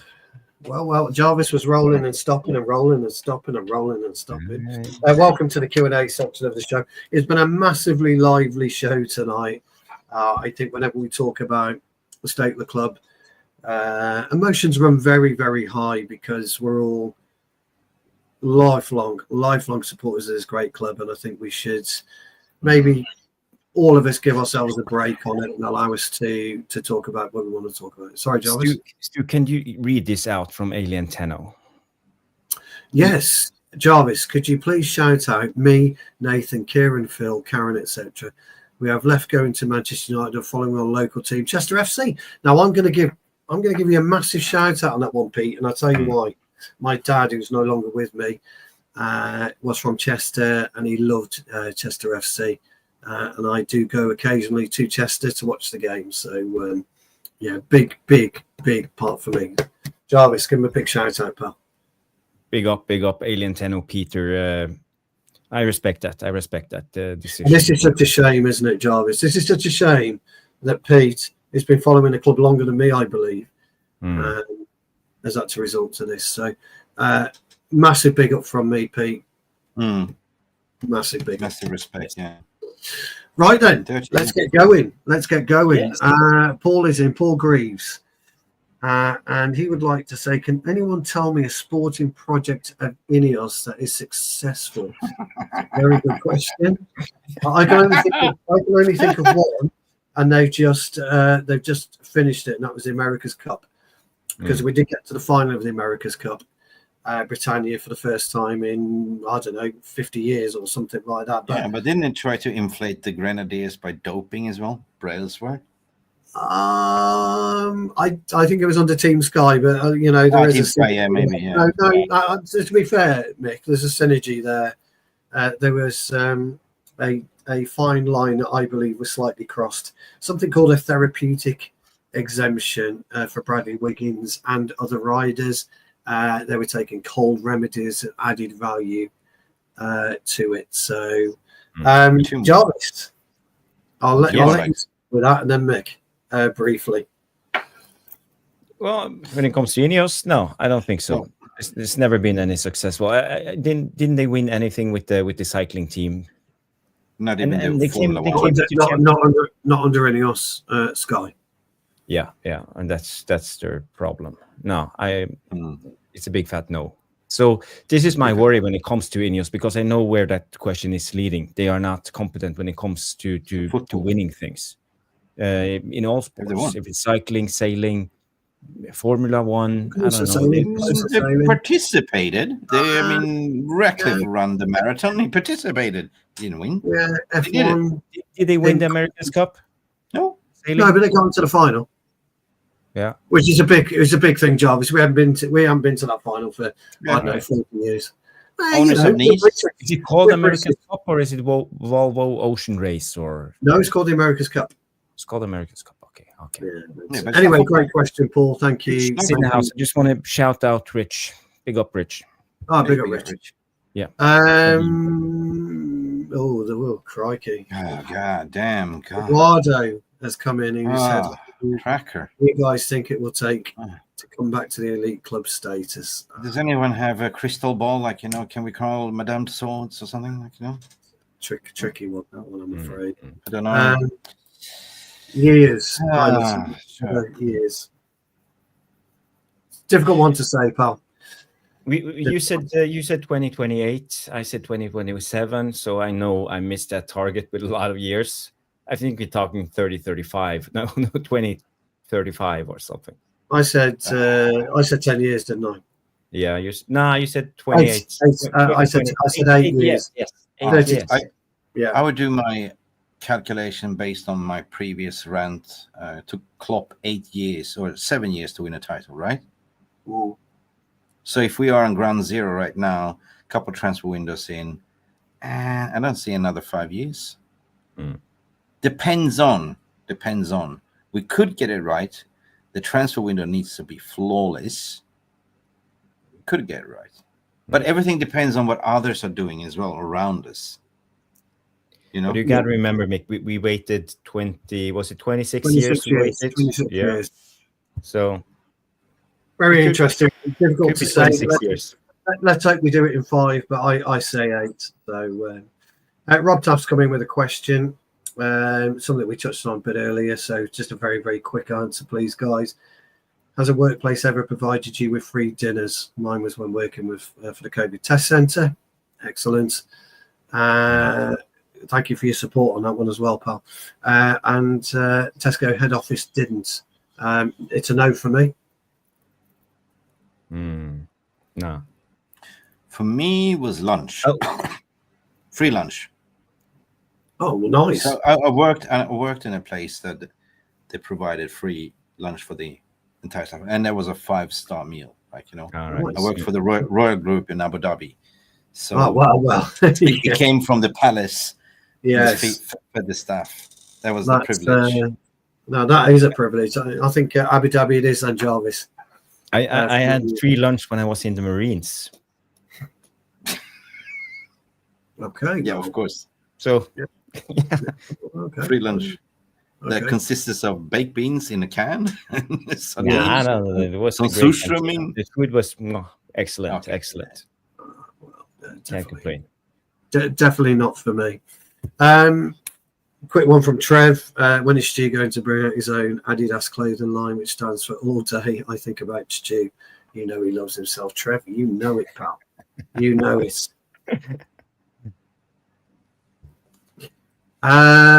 Question, Mick. Where's Mark N been? Is everything okay with Mark? Yeah. Mark basically got his first job. Like, he's from Trinidad, right? So he met a girl, you know, and he followed her to Germany, and he had to learn the language, Deutsche School and everything. And now he got his first job. Brilliant. So Mark is, so daytime job. Yeah, daytime job. So that's what he's been doing. I think he's with some gaming company or something like that. So he's traveling around doing sound engineering and stuff like that. So he's been quite busy doing the touring. I don't know if he has done the hot chip challenge yet, but we saw Papi did it. I was laughing my ass off. Did you see Papi doing the hot chip challenge? No, but I would imagine that would be quite. He was itching his head. It's like, you have to hold it for 2 minutes. And he goes, he couldn't speak. And then he was like, you know. We'll have to have a look about that one. Right, Neil Driscoll is in. Danny B, I hope that answers your question. Big congratulations to Mark Nurse on your first job, pal. Yeah. Yes. Well, no, this is a $64 million question, but a good question. How long before United go bust? Well, look at the books. Depends on what you say. We recruited in this new financial commercial guru.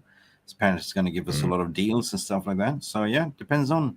But at the current rate, if nothing's coming in, owners cannot put in any money. Indians cannot put in any more money. You have to look at commercial deals. That's the only thing. And what we say, optimize. Yeah. Difficult question to answer. Yeah. Good question. I don't know. Nobody knows. Great question, but difficult one. Let's ask Kieran Maguire. Kieran Maguire. Yeah. Well, we'll be tasked with getting him on the show. Lovely Lola is in for a question for Jarvis. How is the golf going? Nah, it's winter time, so I don't have time to golf anymore. So I have to go indoors like a golf simulator, and yeah, I don't like it. It's not a real deal, because the thing with golf, I'm just gonna tell you, everybody, it's like a therapy. You go outside, you get to see the nature, you get to challenge yourself. It's one technical part with the putting, and there's one where you just got to smack that shit as far as you can and be aggressive, and there's a lot of walking, and there's a competitive element. So it's like a meditation in a way. So doing it inside in a simulator, that's what's the point? So I will take up golfing again when the snow is away, and you can come and visit me. There's plenty of good golf courses. I can go to the south, but no, I like it up here in the north. Yeah, you're right. It's a mental sport. You're competing against yourself, but it's the camaraderie. You're walking, you're making a bet, you're making a punt. Whoever loses this pays for the beers after the game, after the 18 holes. Yeah. And it's the most frustrating thing, Jarvis, when you actually smack a beautiful driver. It goes 250 down, straight down, and you fuck up the second shot because you're too excited. You shank the second shot. Not for me. I'll take on at foot golf, you two, but definitely not golf. There's a couple of nice little questions for us, so we'll go through these quickly. Jarvis has the music career coming on. That's from the last show that I did with you. Yeah. Oh yeah. I am titanium. How's that song? This is Swedish. Trev, with Stu losing his rag, will be up for a charity boxing match. I do box, pal. Actually, yes, I've got my gym has got a couple of bags, so I do box. I used to box when I was a kid, when I was 8, but football really took over, and now I just hit the bag, and I absolutely love it. So how do you floor a person in 3 seconds? How do you floor a person in 3 seconds? Yeah. Quite easy. Three areas. No, it's not the uppercut, actually. You jab with the left, hit them smack in the face. Nice little body shot here to get them down, and you finish with a hook to the temple. Good night. Yeah. Easy. Okay. On the street. So it's like... And on the street. On the street. Yeah. 3 areas. 3 areas. Throat. I just grab the throat, bang with the elbow. And the nuts.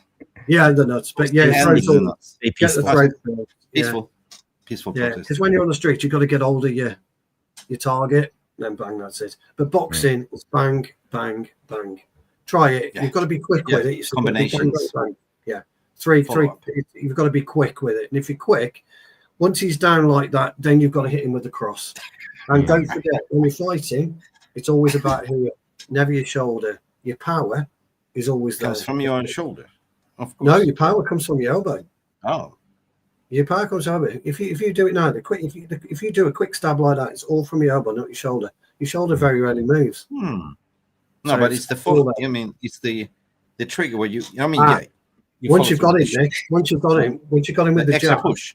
Yeah, because when you jab like that, and then you can come in with a proper. And that's when you move your body. So when you move your body, you're getting the power into you. Jarvis, next time, can we put a 3D filter on when you do this? Like, you know. Yes.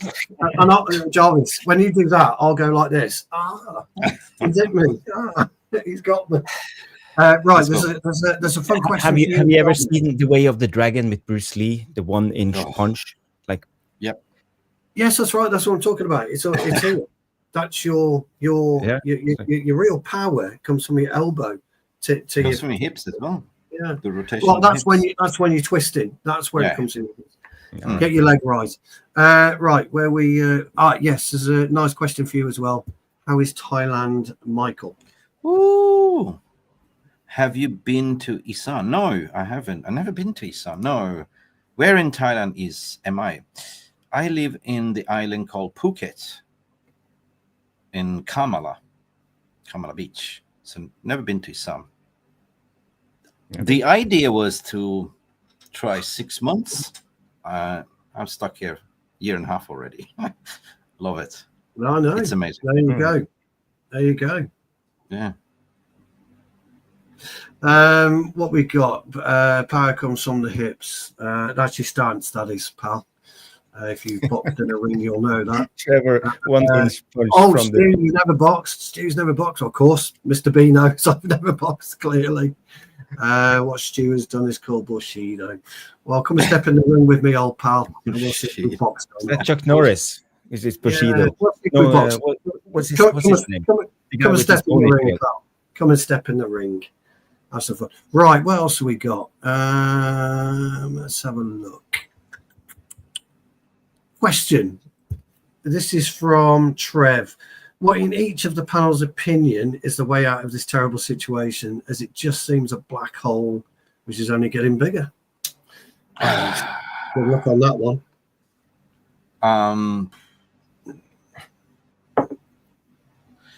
As a fan, I thought about as a fan is look at yourself emotionally, like, you know, do you engage? Do you switch off?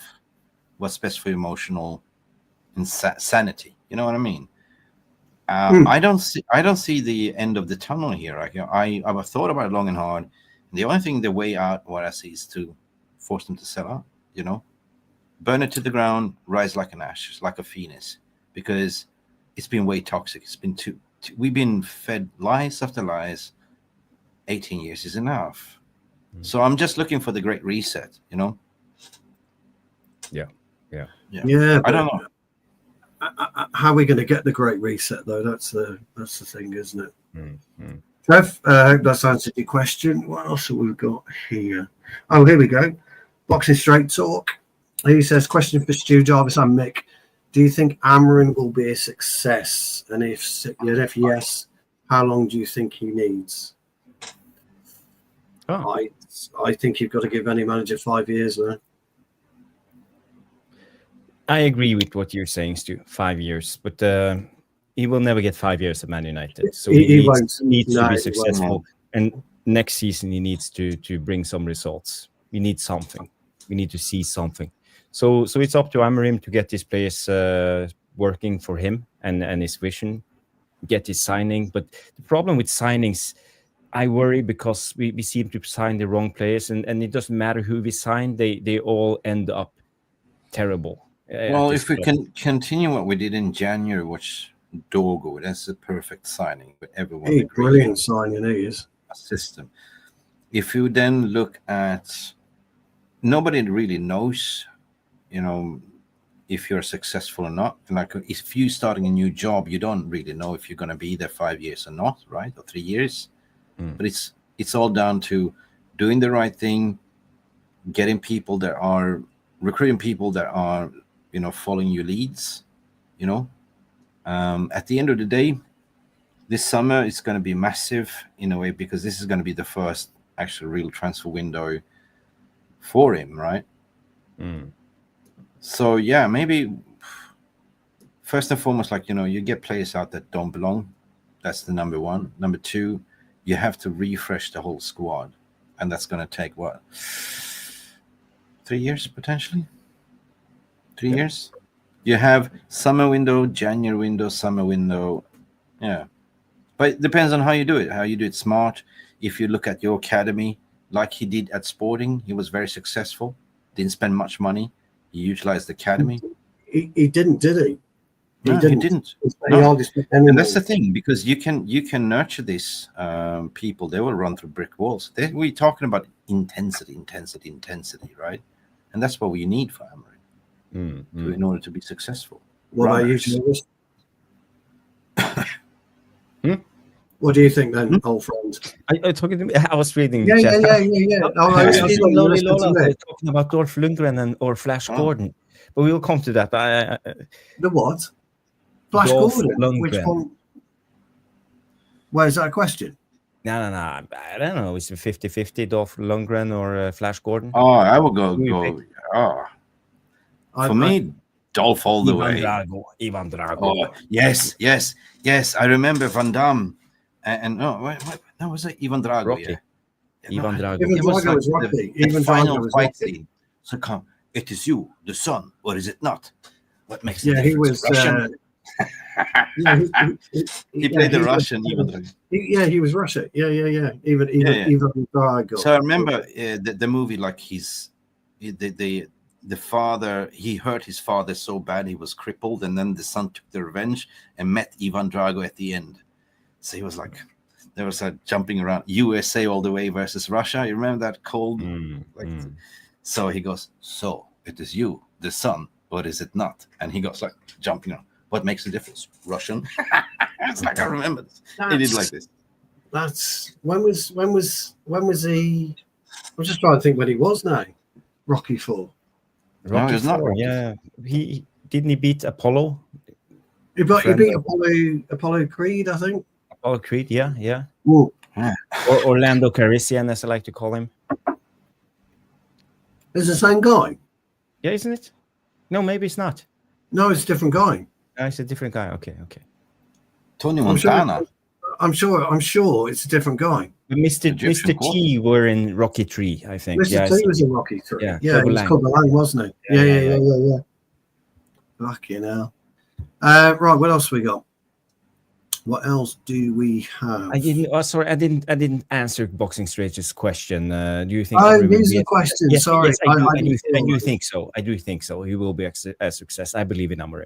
I believe in every manager. I believed in Ole. I believed in Ten Hag even. So yeah, that's me. Excellent. Okay, so what else we got left? So Bruce Willis or John McClane? Well, got to be John McClane, wasn't it? Although it's the same guy, I suppose. Yippee-ki-yay, mother. Al Pacino, Tony Montana. I go, Tony Montana. Yes. Say hello to my little friend. Yes. You want to play rough? This is what Amorim should do. You want to play rough? We say hello to my little friend. Question: with Jarvis being an ex-Marine, does that mean we have to be careful with our P's and Q's, as he knows where we live and he will find you like Liam Neeson? I will find you and will hunt you down. He's watching you. He's watching Yes, you. I will be watching you. I think that's it. I can't see. I think I've got. Oh, you're doing the Robert De Niro, like meet the fuckers, like, you know. I'm watching. I think I've got all the questions. Like this. I'm watching. Oh, there's one other question from Rob Taff, which I want to leave till last. He says, should United be looking at Championship players due to cost? People like Ampadu, Hayden, Hackney, Daniel Ballard. It's not a bad shout. Fans won't like it, but it's not a bad shout. Yeah, I always have. Jarvis, you go. No. Go on. You can find hidden gems, 100%. But your entire recruitment strategy just should not be on youth and championship players. You also need to go get one of these cherry on the top. You know, you got to spend a little bit of money. You know what I mean? Like in the summer for the striker, Delap or Osimhen or Gyökeres. But do we really want Delap? I mean, a lot of players. I don't know. No, he's been. But I'm saying, what's Delap going to do for us? This is not what we need. You know what I mean? Yeah, we talked about this last summer, Mick. We were talking on WhatsApp about signing. I was actually scouting a lot of people in the players in the championship. I said we should go for the Kieran Dewsbury-Hall. Archie Gray at Leeds was a good shout. I like that that guy Greaves plays for Leicester, the centre-back, young centre-back, left-footed guy. I think he's brilliant. You have this Joel Pirot, the top goal scorer for Leeds this season. He's top goal scorer in the championship. The Dutch guy, I said we should have signed him.